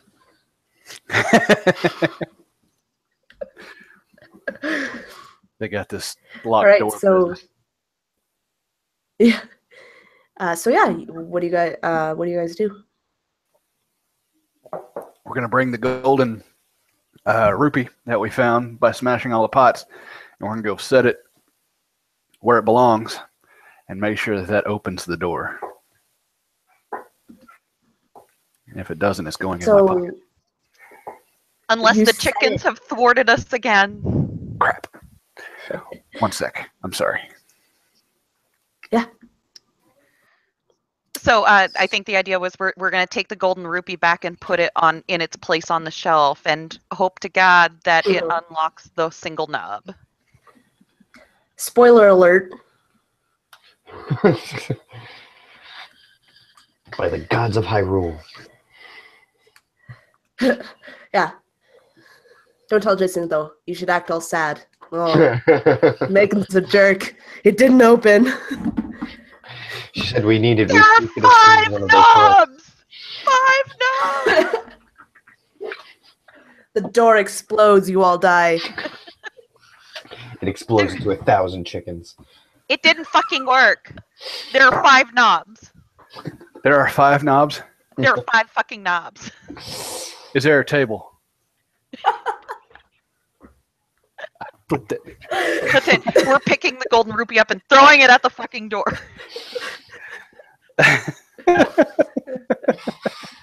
We're kidding. We're kidding. It worked. No, we're kidding. It totally worked. It's about to flip a table. This is why I never finish a game of Monopoly.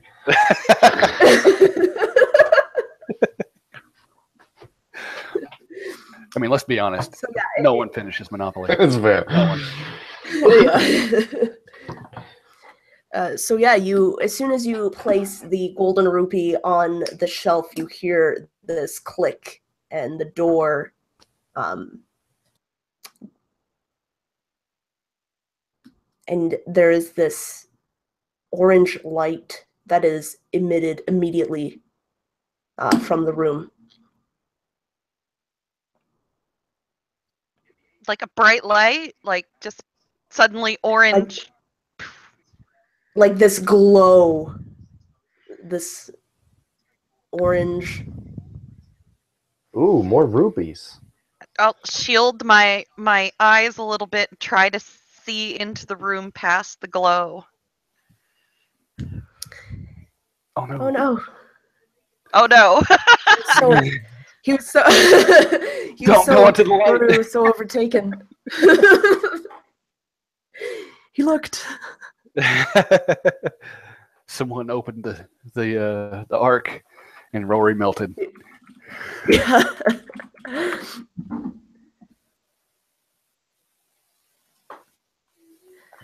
Shit, sorry guys. I won't I won't look at any more lights, I swear. Poor Rory. And I've officially switched to the phone. I'll be fine now. Enough wrestling with that thing. Yeah, so Chain thinks there's more rupees in there because it's the same color. So Yeah, and so onward. sorry, yeah, go All I'm ahead. saying. Yeah. And upward. And so you go into this room and you see a figure who is kind of like half chicken, kind of, Okay. she has a she has a dress, kind of feathers and kind of like wings as a crown, and she is the one emitting this orange glow, and but she is shackled. You can immediately see there's these ethereal chains attached to her wrists and ankles. Chains? Yeah. I'll give it a try. Poltra?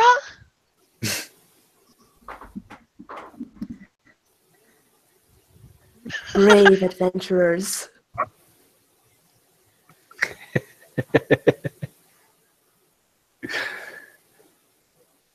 You have come in just the nick of time. I, along with everyone in Hyrule, are in grave danger. Your hero has already... Damn, our hero's in another castle.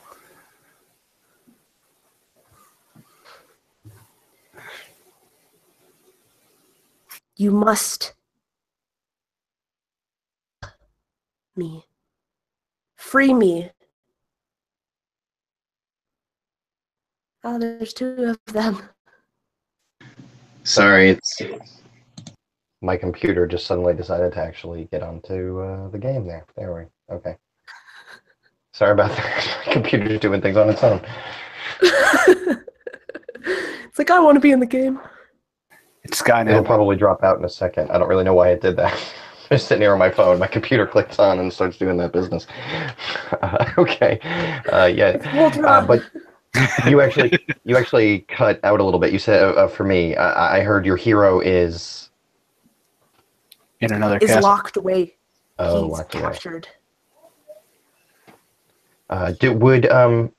Would we or would Chain know who is Link? I'm sorry, maybe that's too meta.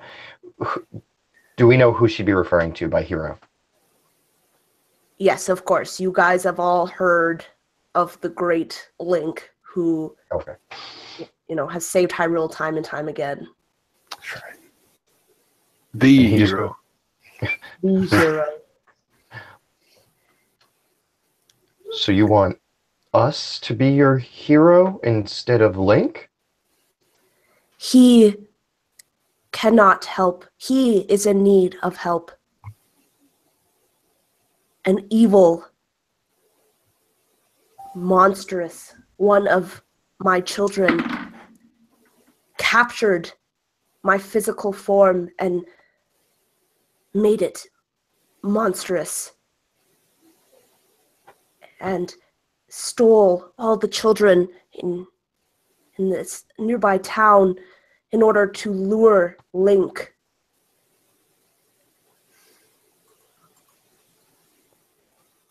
He has captured him.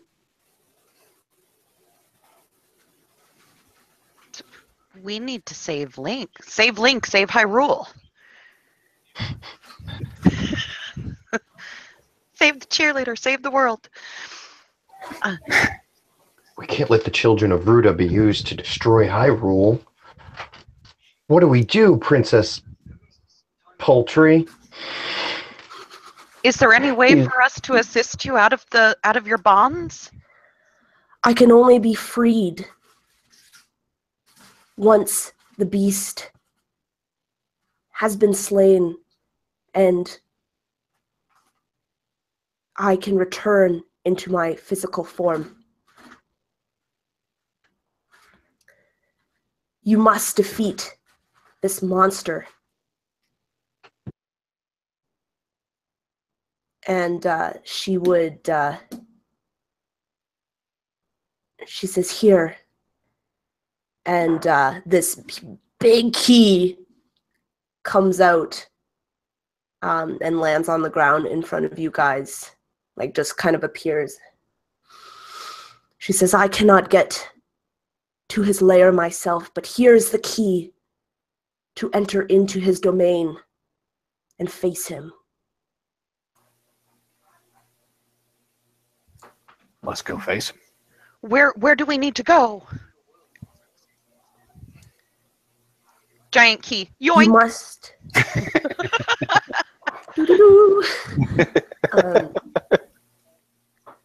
You must drain the pond.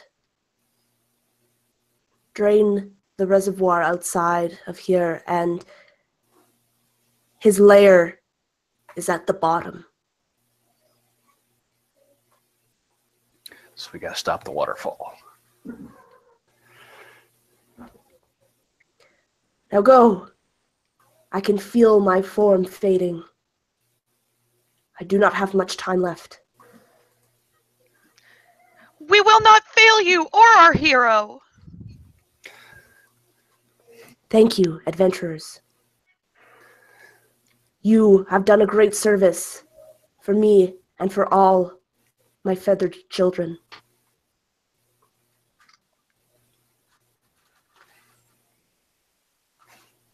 All right. She kind of like fades away. So we gotta get out of here and go back to the room with the waterfall. Mm-hmm. All right. I'll turn to my companions and say, how do you stop a waterfall? And Chain is just going to kind of think about it for a second and figure, I guess you put something in front of the water? Is this a riddle again? I'm not good at riddles. I guess we just need to go and look.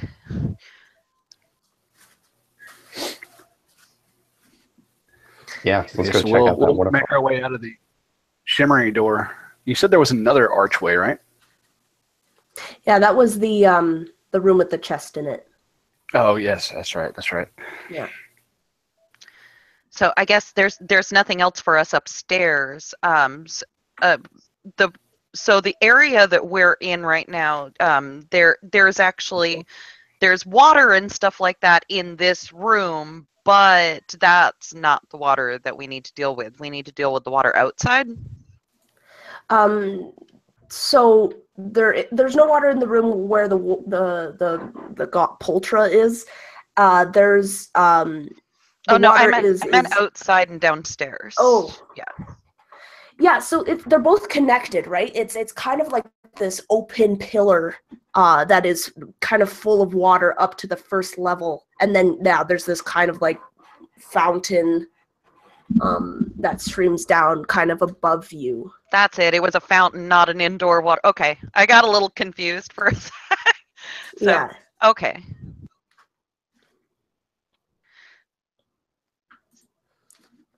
So yeah, we need to backtrack and go all the way back out and check the waterfall somehow. Okay. Yeah, let's take a look. So we'll work our way back to the waterfall and see what we can dig up. Yeah, so the waterfall is so it's kind of above you, if that makes sense. there's like that column, and then there's rooms on the there's the main circle on the outside, and then the column, and then the water is up to the first level, and then above you is the fountain that kind of on the second level that falls down into the reservoir. Okay, so I'll run back up the stairs to take a look at the fountain from the second level. Yeah, and so you can go to the source, and so the source would be kind of right above you, and you do see that there is a kind of an opening in the wall that it would be big enough for someone to fit through, and so they'd be on the outside of the wall. Okay, I'm going to call down. I'm going to call down that I found something, and I'm going to crawl through. So I'll work my way through on my hands and knees. Do I get a first-person view on this, or? And I'll run up the stairs after him since he said he found something. Yeah. So yeah, you see. I would imagine, Quinn, that you would see just as Sal kind of shimmies up and through to try and get up to the source of the waterfall. And be able to hear you me can, if I call like through. Yep. Okay. Okay. I want to keep on going until I'm on the other side. Yeah, Sal. Yeah, as you kind of shimmy through, you come into this small room where there's a pipe, a larger pipe that you can assume that is, recycling the water from the basin and kind of putting it back up and putting it into this channel that you crawl through for the water. Is there like is there a crank or a wheel or anything? Yes. Look for the wheel, the universal sign of turn off the water. Yes, there is. So I'm gonna. I guess I could make a strength check to see if I can. Yes. Yep. Awesome. Might have to get a. This is going to be hard, though. Oh, that is a 19 on a die. So that doesn't matter. You still are able to. You hear it like squealing open, just and it, and then you can slowly see that the water begins to recede. And Chain is still at the bottom. What does he see at the waterfall? So Chain would see that this waterfall would slowly begin to get smaller and smaller until it stops completely, and the water begins to drain and the level begins to lower.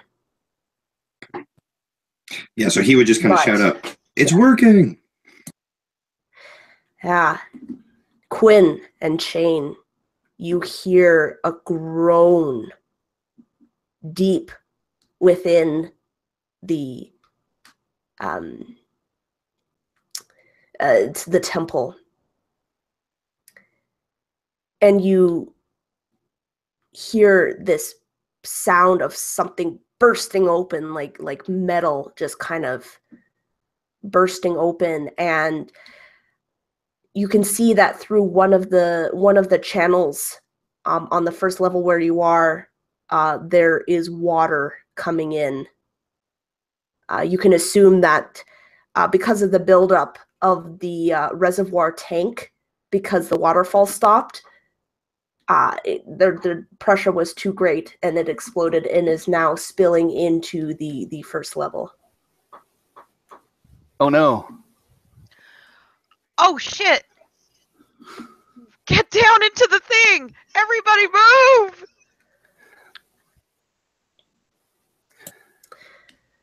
Saying that, I'm going to run back to the stairs and run down and back towards where Chain is and look into the receding, like, where the basin that's draining. Mm-hmm. And Yeah, Chain's so, gonna see her and just, he's probably wondering why she's bustling down the stairs so quickly. Yeah, Chain, the water is starting to, run down the stairs and kind of begin to fill at your feet. And you can see that the water is draining. The water is drained from the basin, and it's at least 20 to 30 feet down. Where's Sal? Sal's coming. I'd rushed through the. Once I had turned the wheel, I had shimmied back down Mm-hmm. the little tunnel, and I guess when the pipe exploded and started filling, I'm also running down, try to get to the stairs before it fills back up. So after shouting that, Chain's gonna start start pulling his hook and rope that comes with his miner's kit as well. He's gonna start pulling that out of his kit there. He's gonna kind of like affix it to the side of the basin and be tossing the rope down the side of it as Sal is coming towards us. Yeah, can you roll a just basic work, which is a D4, just to see how sturdy. Yes, 4. Nice. Yeah, this thing is very extremely sturdy, and so yeah, I can imagine that the little bit of water is trickling down from the initial maybe few cracks, but I can imagine that there's a gush of water that is chasing Sal down as he runs, and I assume that everyone kind of jumps over and starts shimmying down towards the empty basin. Not jumping into the basin, but yeah, shimmying down the rope.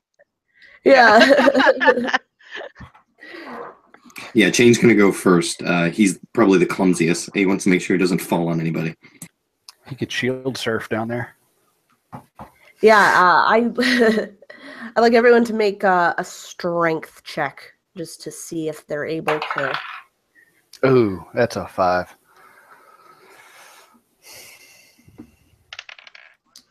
Woohoo! 19. So, Sal, your bravado did you well at the beginning, but is wearing thin now. You take 2 points of damage as you fall from the rope down to the basin below. Slippery. That's all it is. Chicken blood. Yeah. Of course. Oh no, our chickens! I hope the water doesn't ruin them. We need them. I can feed a family for a week. Feed the whole village. Miss Friend over at the tavern always soaks her chicken in brine water. If it's salty, maybe it'll make it taste even better.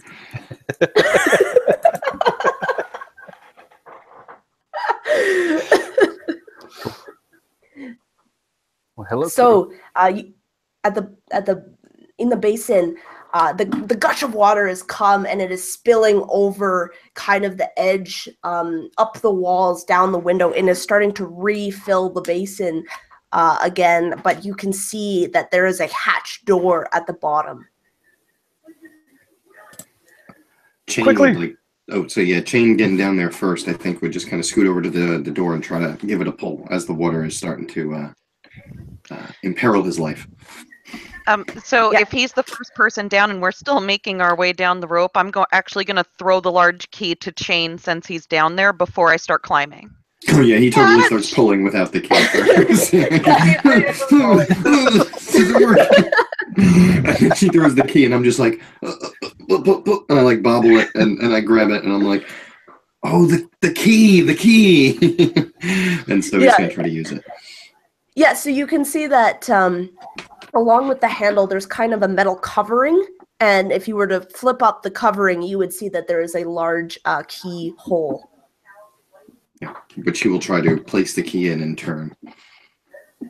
And so, and it works, and it sinks in, and you're able to turn it, and you feel the tension light lifting on the lock of the hatch, and you are able to lift it up easily.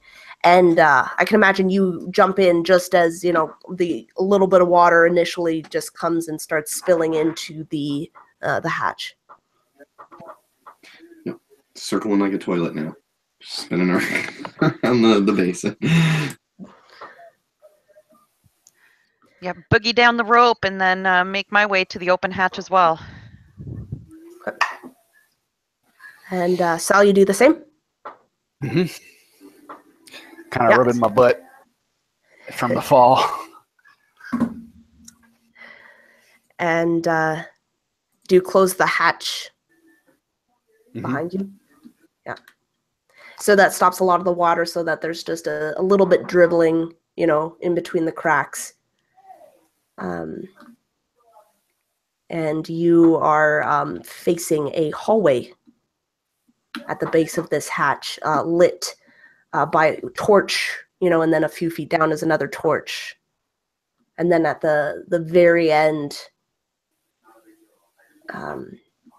is another huge door. Now, how wet are we? I know it's a silly question, but are we drenched or are we?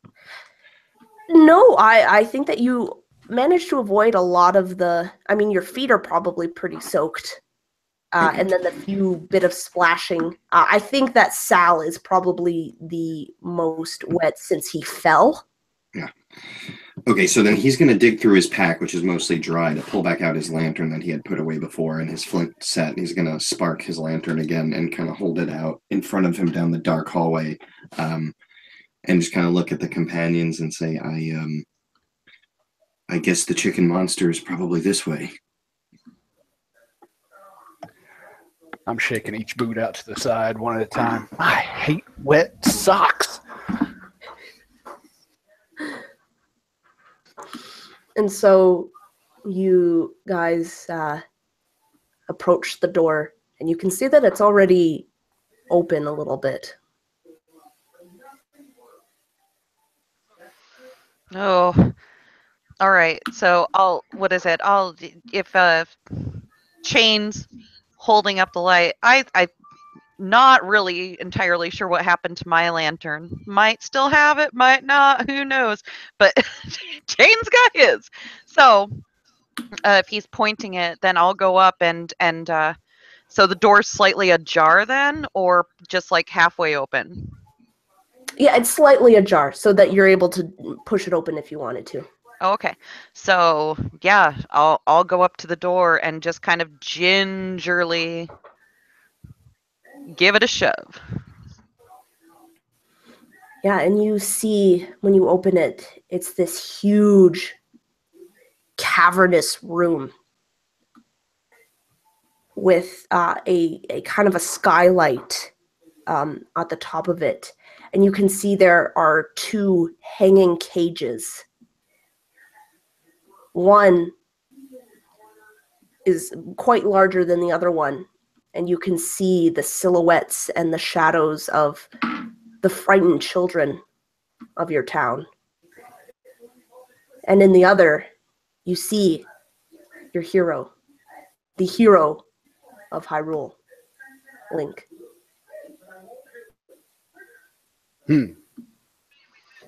Oh, shit balls. Um, All right. Chain is not going to be able to restrain himself, despite the situation, because he sees the children from his town, and he's going to just start calling out like, Becky, Jonathan, Ethan, are you there? Oh, tell me you're okay. Yeah, and you would hear, like, kind of, as you call out names, you would hear, people, all the children kind of call back, saying, "Help us, Chain! Is that you? Please help us!" Like, all these voices. Aw, man. Where are the chickens? I'm kidding. So, what's below the cages? Like, what's on the ground below them? So on the ground below, you just see it's just rock, and it's just like this huge cavern. So there's rocks and yeah, and then the single solitary skylight. But as so far, it looks pretty empty. Children, where's that beast, the chicken creature? We don't know. He left a while ago. And Chain, I don't know, everyone else can continue. Chain is just going to start with, he's the only one with the lantern, so he's going to start kind of trying to like walk around carefully, holding the lantern out as far in front of him as he can and try to look around the shadows to see what he sees. Yeah, I'm trying to see where the chain goes for the cages, like what's holding them up. Is there some kind of a mechanism that we can use to lower the cages down? Yeah.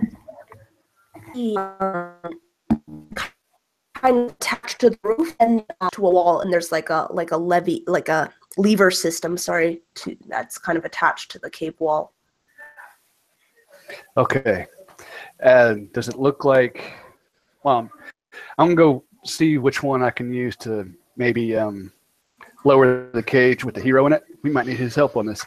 Are the levers, like, are they next to each other, or are they like on opposite walls? They're on opposite sides of the cavern. Yeah. I'll kind of motion to Sal and be like, "You get that one, I'll get this one." Bounding off I go. I go bounding off in the opposite direction to the other one. Yeah, and so you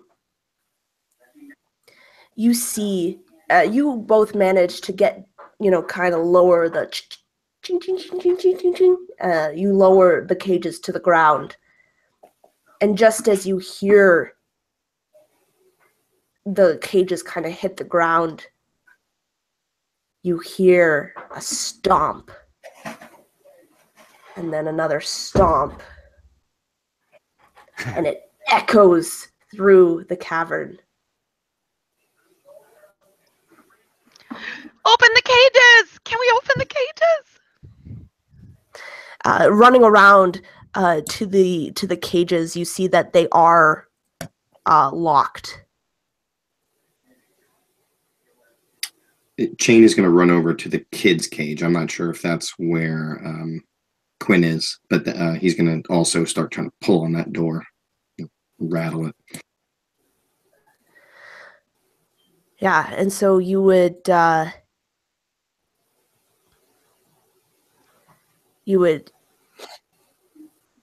everyone make a dexterity. People who are trying to open the cage to unlock it, do a dexterity roll, and this is going to be difficult. Ooh, I'm trying Link's cage. Yeah, I'm at the same cage. I actually got an 18 plus a 2, so that's a 20. Oh, good, because I got a 3 plus a 2. Just a 5. Go me. And so, as you kind of are able to unlock, but Rory, you can't seem to fiddle with the lock. And he has big sausage hands. Dexterous. Sausage fingers. Yeah. So,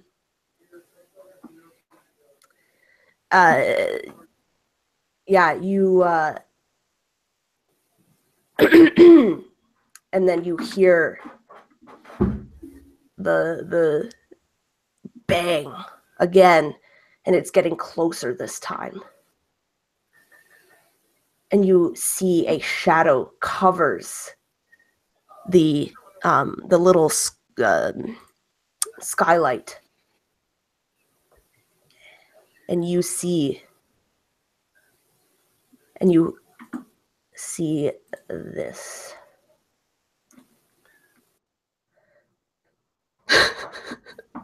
Wonderful. Well, That's just great. I So- mean, First of all, that's awesome on so many levels. Just want to point out it says Chernobyl chicken. Like, yes. Yes. So you see this thing kind of standing, towering above you. And 1 second, try something. Hopefully it works.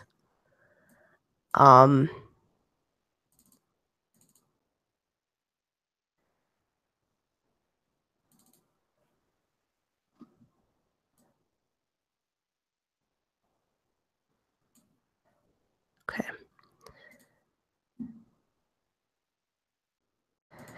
So this thing kind of lets out like a and you know, and what are you doing here? oh shit. it's all three heads talking unison. Oh God. Chain is like quaking, and he's just focused on the door as if like he doesn't actually know who's talking. Like, you know how when you're busy with something and someone talks to you and you're not really, oh, okay, mom, and it's your uncle, talking to you or something like that. So he's like, we're trying to get the kids out, and he's still pulling on the door, and then he kind of slows down a little bit. It's like clink, clink, clank, and he kind of like looks up, and he's just like. And I imagine the children kind of all scurry to like one side of the cage, and he just kind of like turns a bit, but he doesn't say anything now that he knows what he's talking to. What's Link doing? Right? Hey, Link. Got your door open, Link is buddy. he's just like looking, like fear. Nonsense. Come help Hero. us, hero. I'm not afraid of anything. Hero. You do not understand what I'm trying to do. You have ruined. You know what he's done to our kind. I look at the other two. I was like, what? Link is a known chicken hater. He attacks our kind. I could not sit and let this happen. Say it's not true, Link. Say you haven't attacked the chickens. What did you do?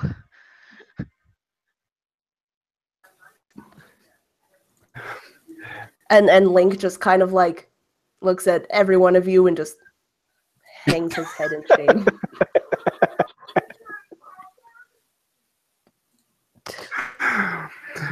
I want to be like, have at it.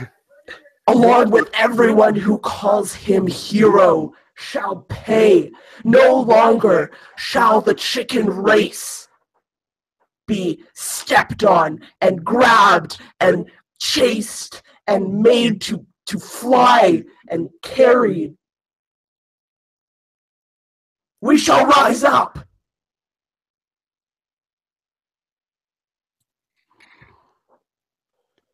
Oh. Starting Oh my with you. I hand Link my bow.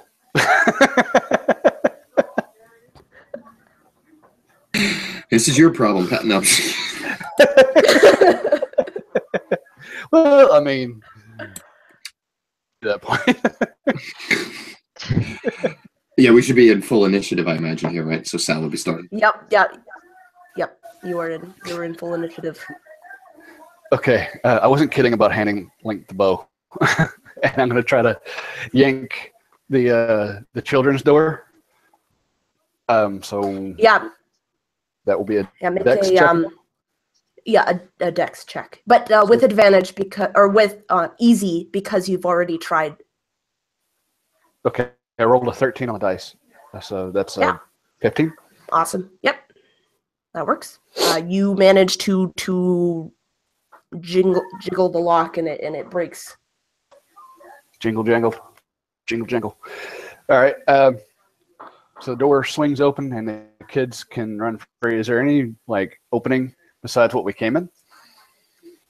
What you came in, and then the skylight. And now there are a ton of ledges, so it wouldn't be that unreasonable for the children to begin to climb up towards the small skylight. Okay. Well, with them able to be free, I'm going to draw my sword and turn. And Okay. Shane will, again, he'll kind of just toss his lantern kind of down to the ground, try to do it in such a way that it doesn't break.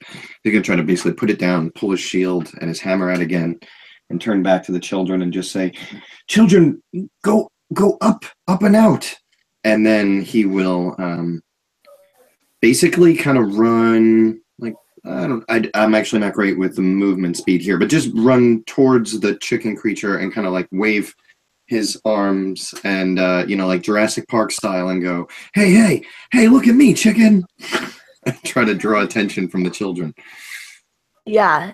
So you can, with one movement, you can get within about 10 feet of it and attack, or if you have a ranged or something like that. Oh, you're muted. Sorry, my fault. Yeah, he could throw his hammer, but he doesn't like to let go of his hammer. So I think he'll kind of he'll think about it, and he'll holster his hammer real quick and pull back out that flare that he had, and he'll break the top off, and he'll start waving it around, and then he'll throw it and try to stay very still.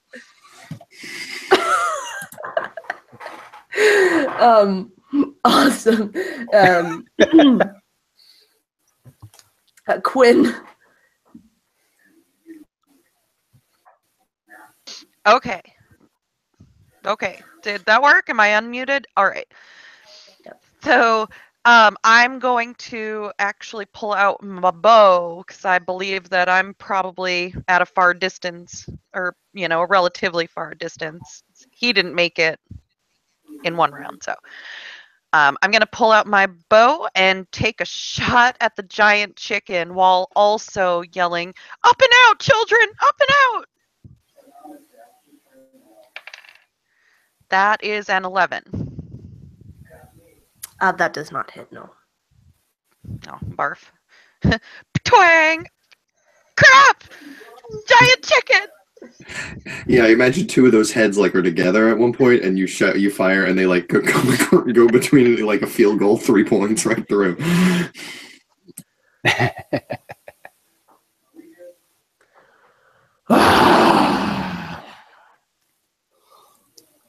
And the chicken attacks. Was that a growl or an angry sigh? Why not both? It's more of a disgruntled Cluck. cluck.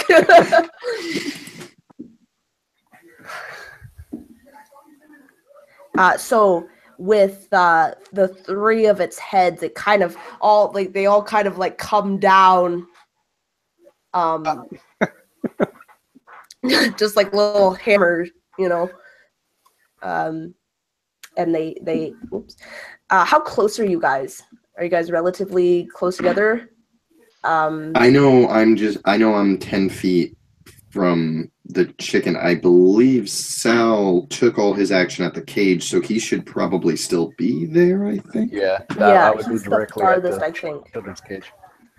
And I think, Tamiko, you're kind of near. You're on the other side, are you not? No. Yes. Well, she lowered the opposite cage.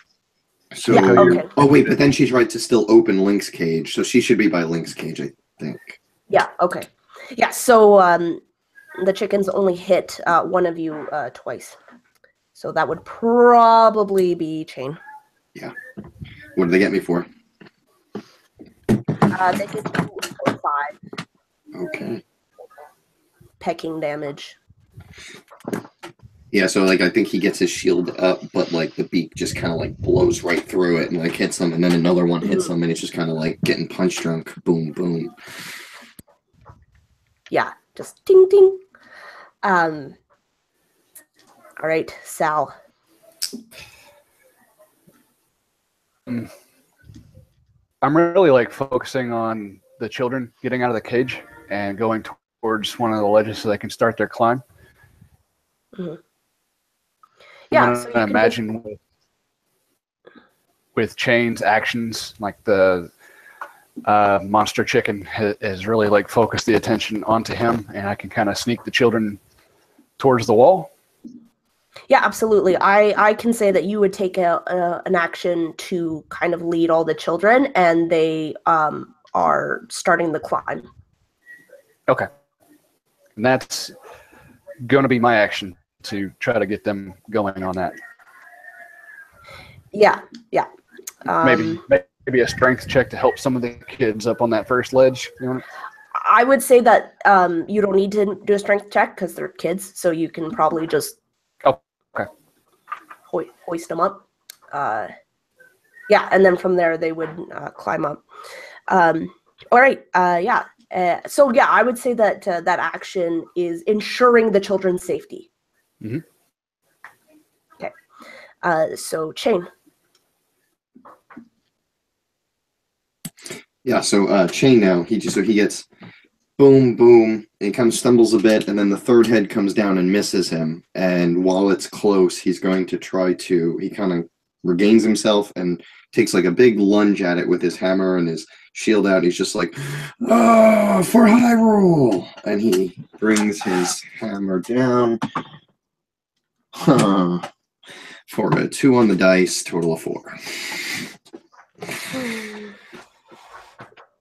The same thing happens, just the chickens just Yeah, I think like it like pulls its head back and like he gets its beak, but yeah, obviously that does nothing, so it just kind of like slides off the beak onto the ground, and he's like left like when Thor misses and his hammer hits the ground, except not as impressive.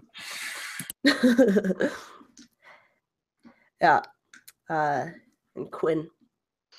I'm going to knock another arrow and turn and say to Link and say, help us, and then take a shot. Woohoo! It's not a 20, not that cool. It's an 18. Yeah. And so that's 8 for damage and 6 plus 2. And since it was a attack over 15, Speed Quiver says I get another shot. Thanks, Speed Quiver. And that's not as cool. It's a 9. So how much damage? 8. 8. Okay.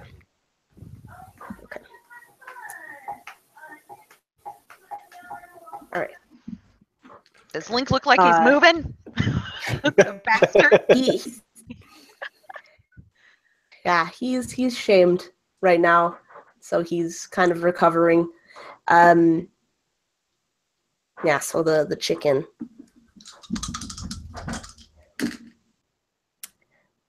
It misses. Chain, it kind of comes down once and you roll and comes down again and you roll again and then, and you just, it misses. And then, just when you thought that Link wasn't going to do anything, Quinn, you hear the sound of an arrow being pulled back and it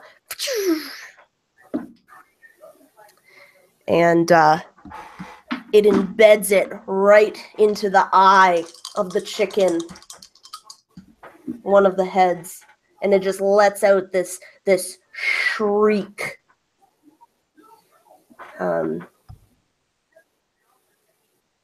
Yeah. Then we're back up to Sal. I imagine now we have 2 chicken heads and one's like limply hanging down. Is that what's happening? Yeah, totally. Awesome.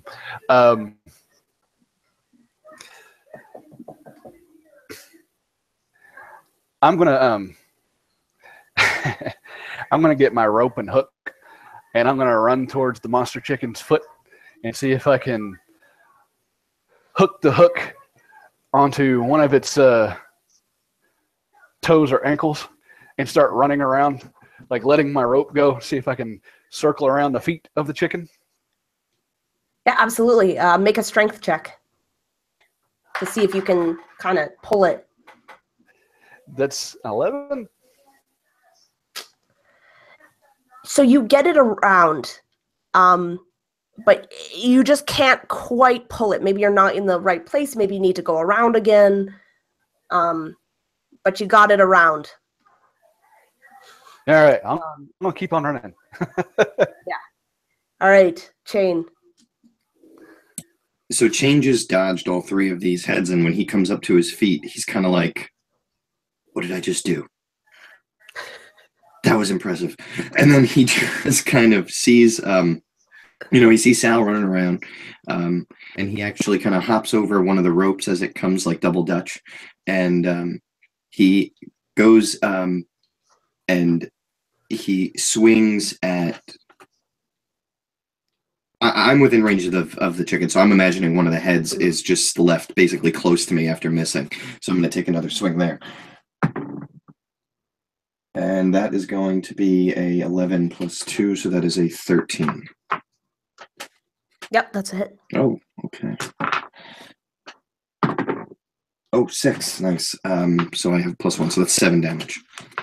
Nice. Okay. Smack. Nice. All right, Quinn. You have spurred Link into action. Yes. And I am feeling confident now, and I will take another twang at one of the other heads. 7. But I'm just not quite as good a shot as Link. Oh, damn it.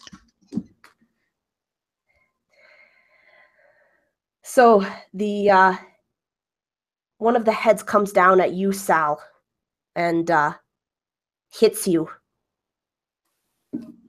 for 2 points of damage. All right, excellent. Sorry, 3 points of damage. 3 points of damage. 3 points. 3 points. Okay. Yeah. And then another arrow whizzes by, but this one misses, and you can hear Link kind of just like, ugh. And I know, right? So Sal, you've wrapped the legs. You want to do another strength pull this time? That is much better. That's a 19 on the die. Awesome. Yeah. So you pull it, and this chicken comes a toppling down with this huge crash. I'm gonna scream timber and go run towards one of the heads before it starts moving too quickly.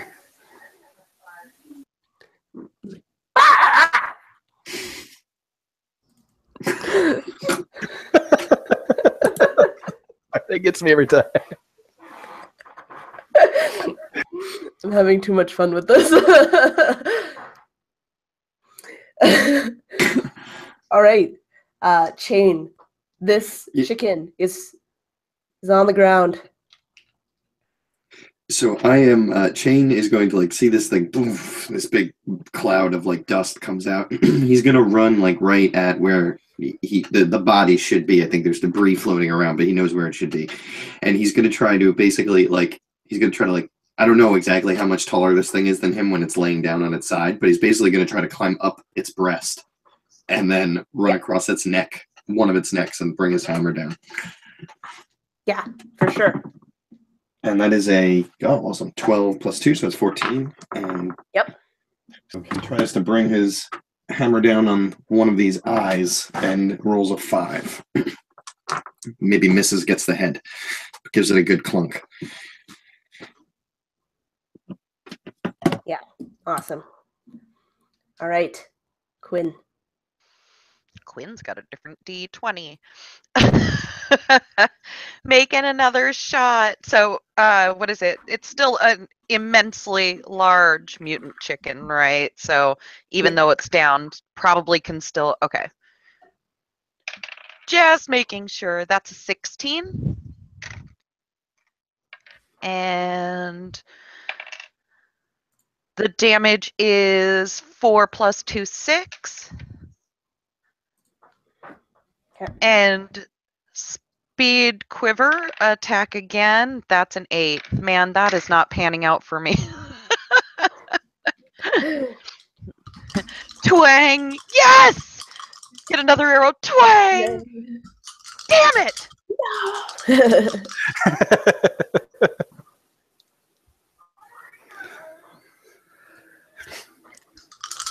All right.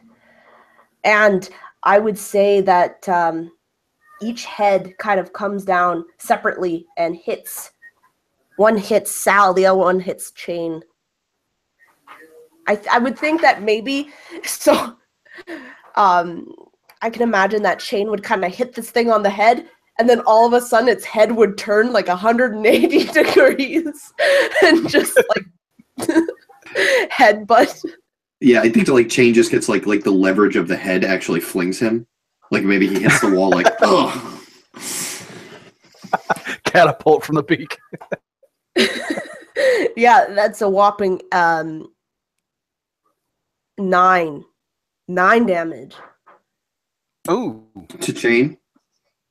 to Chain, and to Sal, that's 8. Okay, well, you're going to see Chain hit the wall and slump down to the ground, not moving. The other head would appear to have picked Sal up by the waist, be completely unconscious. Yeah, and from behind you, you hear another arrow fly, and oh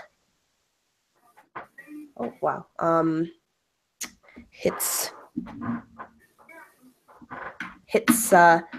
this thing again, and kind of creates another dead head. So now there's only one head left.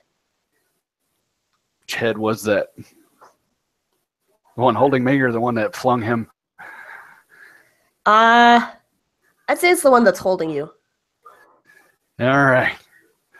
At least I'm not going to get pecked in half.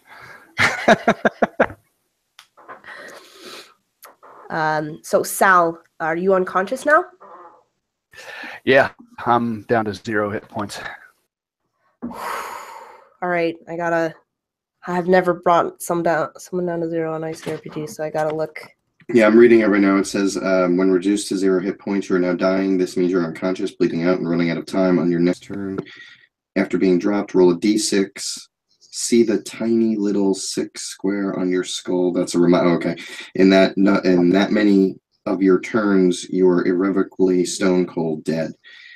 Pray you don't roll a 1. Use a d6 to count these down or mark the current number till dead space. So you could do it either or. I guess you could just keep rolling till you get a 1, and then you have 1 left, or you could just roll and then count down from there. On each of your turns during your dying countdown, roll a d20. If you get a nat 20, jump up miraculously with 1 hit point. It was just a flesh wound. I'm reading this out of the book, sorry. It's making me laugh. To stop the dying countdown, an ally must reach you and help. This requires no check from them, but they simply reach out, hold your head up, and say, "Don't die on me, man." The simple act will halt the countdown, but you will remain out cold until healed with medical supplies, healing magic, or safety and rest. Yeah, okay. Yeah, that covers it. Yeah. Roll a d6, please. That's a big fat 6. Nice. And I think the same goes for Chain, I'm guessing. Yeah, it will. And he rolled a 5. We got some Nice. time. Okay. Yeah, I got a little bit of time here. I'll just keep that out and rotate it down. Yeah, me too. Yeah. So Tamiko, it's just you and Link. Oh my god. All right. So and you, what is it? There's still a thing where there's an action and a movement. Is that right? Like as long as I'm not like, you know, using the action to dash kind of thing. Okay. Yeah. Who's the closest to me right now between these two? Like if I'm kind of, I imagine I'm next to Link in his cage still, so we're kind of still in the middle of the room, and Chain got thrown. I think I'd probably be the farthest because I imagined hitting a wall, which would mean I would have to be on the other side of the chicken to hit the wall from you. So I think I'd be over there. Yeah, I think Sal would be the closest. Ooh, so tricky though, because Sal's by the chicken, but the chicken is knocked over. Oh God, brave moment for me. So I'm going to first take another fucking pot shot at the chicken, and then I'm gonna start booking it over to Sal. Oh, that's a 19. Nice. And the damage isn't great. That's 2 plus 2 is 4. And do I still get speed quiver if I'm running, or if I'm running over there? Do you know? I would. Going from D&D, I would say no. Okay, that's cool. So one shot, that's fine. Arrow flew true, and I'm taking off towards Sal. All right. So this chicken with its single remaining head is gonna try and peck at you, Quinn.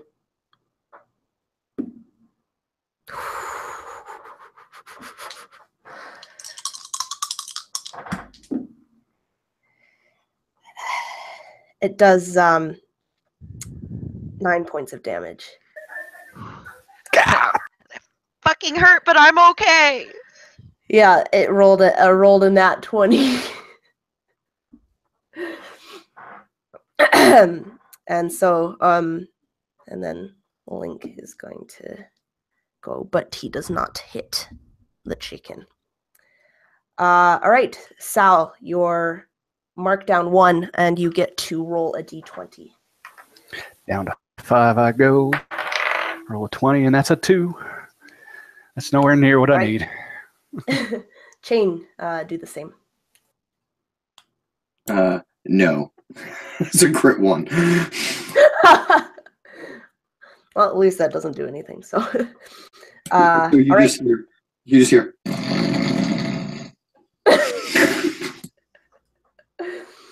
Quinn. I'm gonna do what I can to aid Sal. So you gotta say the words. Don't die on me, Don't man. die on me, man! And those words, as if magic. You kind of see that Sal kind of, jerks, but is still unconscious. But you can kind of see that his wounds have, for some reason, stopped bleeding out as much. And I whisper incoherently, "Red choo-choo, juice." yeah, exactly. All right, chicken attack. It does not hit you. It misses. You are able to dodge out of the way just in time. But Link is not able to hit it for some reason. Damn it, Link! All right, so Sal, you're no longer dying. Chain.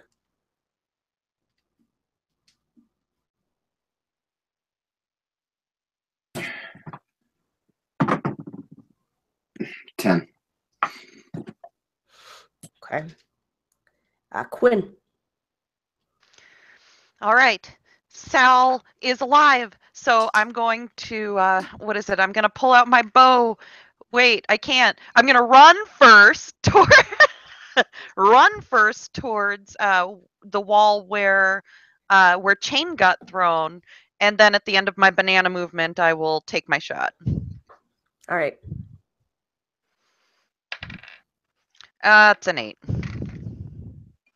Okay. That die's going into So- Jason too. So the chicken, you kind of feel it behind you. It just kind of comes down and barely misses you. And then you hear it scream as another arrow from Link gets it. Chain, make another d20 roll, please. That's a 7. So I am down to All right. 2. Okay. And Quinn. Running. What is it? I'm finishing the run, even if I have to like double banana dash. Over to Chain and like grabbing him. Don't die on me, man! You have to explain what a banana dash looks like. Don't go towards the light. The light. Light. No light. Rupees? No rupees.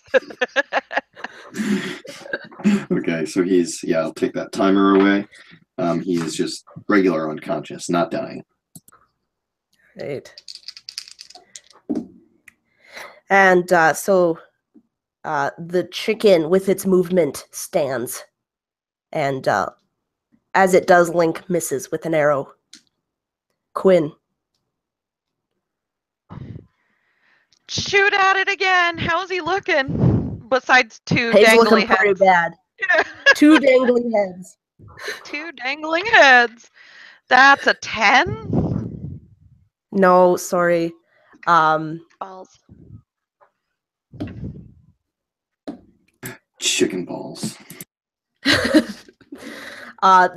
Both miss. Quinn, roll. This is just a rolling game now. Okay. Oh, God. 12? Yes, that is a hit. Yes. All right. And that is a 5 for damage. All right.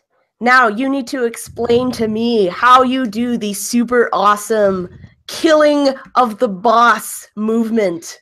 It's not as majestic as one might think. The arrow is knocked back, and it flies like, please hit, please hit, please hit. And the arrow flies out and somehow manages to snap the last chicken head in the head as the chicken crumples to the ground. Yeah, and as it does so, it kind of lays there lifeless, and you can kind of see that it just kind of just like, and then it poof, and then you see this tiny little chicken that just kind of like looks at all 3 of you and is just like, and kind of tries to start scuttling away. Does he leave behind And, a heart container? Yeah. And and then you see, where the arrow was. The arrow also disappears. Where the arrow hit, you see this glowing orange orb that kind of rises from the head of this last chicken, and it kind of floats up and then grows bigger and then takes the shape of the chicken. And she says, feels so great to be back into my physical form. Thank you, adventurers. You have saved all of Hyrule, and our kind is forever indebted to you.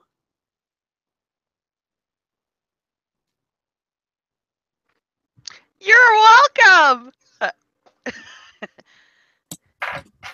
Sal kind of like still on the ground, kind of struggles to get a shaky thumbs up, and then it falls back down.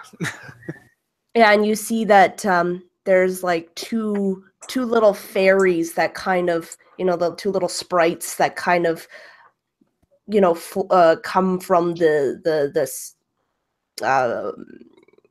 Poltra and kind of circle around both you and Shane, both Sal and Shane, and you can feel yourself reinvigorated. He kind of blinks his eyes and looks around and is a little intimidated by the situation and just kind of like slowly starts to pick himself up and dust himself off and looks over to Quinn and is like thinking, did you do this? But doesn't say anything, stays quiet. Oh my God, where are the children? I look up, like, are the children still like climbing or? No, they've climbed up and they're all kind of like peering down, quizzically. Circle of eyeballs from the top of the room. Yeah. Little silhouette of heads. and then the Poltra kind of turns towards Link, and then she just says, maybe in the future, try not to be so abusive to my kind. Maybe treat them with a little bit more respect. And Link just kind of like hangs his head and just like, and yeah. So that is the tale. That is the adventure of three unlikely heroes who ended up saving the hero of Hyrule. And are forever known as those who saved from the monster chicken. And Ruto is now well known as having one of the best in all of Hyrule. Yes. The best omelets. Yes. Yes. That was awesome. Yeah. That was amazing. I loved everything about that. That was just great. I loved all the puzzles. God. Everything. We need Locrius to do a thing for that fucking Chernobyl chicken. Chernobyl chicken. And it looked like a legit action movie too somewhere. I was like, that was so awesome. Chernobyl chicken. Oh my God. Oh, that was a lot of fun. I know it was a Legend of Zelda theme, but I couldn't help but think back to the South Park video game for Nintendo 64 when all the turkeys break out for Thanksgiving and chase after everybody, and you have to go around chasing these turkeys. Like, that's all I kept picturing was I was like, I want to chase chickens. But all the chickens were way scarier. Way scarier. That was great, though. Rupees, the heart box, that was spot on. Awesome. We got to break pots. Yeah. Yeah, favorite part. All the tropes. Yeah. Awesome. Yeah, I had a lot of fun. You guys made it so much fun. That's great. Oh, it was great. I wish I owned an ocarina. My brother does. I don't. I wish I did. I would have been playing it here the whole night. Oh. My son does down in his room. Wake up, kid. Get your ocarina. Get your ocarina, boy. We need a horse. All right. Thank you, Megan. Well, that was a lot of fun. Yeah, I think we'll end it and then talk a bit after, if that's all right with everyone. And yeah, so thanks everyone who watched. I think we had like 6 or 7 people watching at one time. So hey, that's awesome. That's really cool. Yeah. So thanks, guys, and thank you to everyone in the future who watches this. This has been Dice on Ice. I'm Megan. Thanks for watching, and have a good night.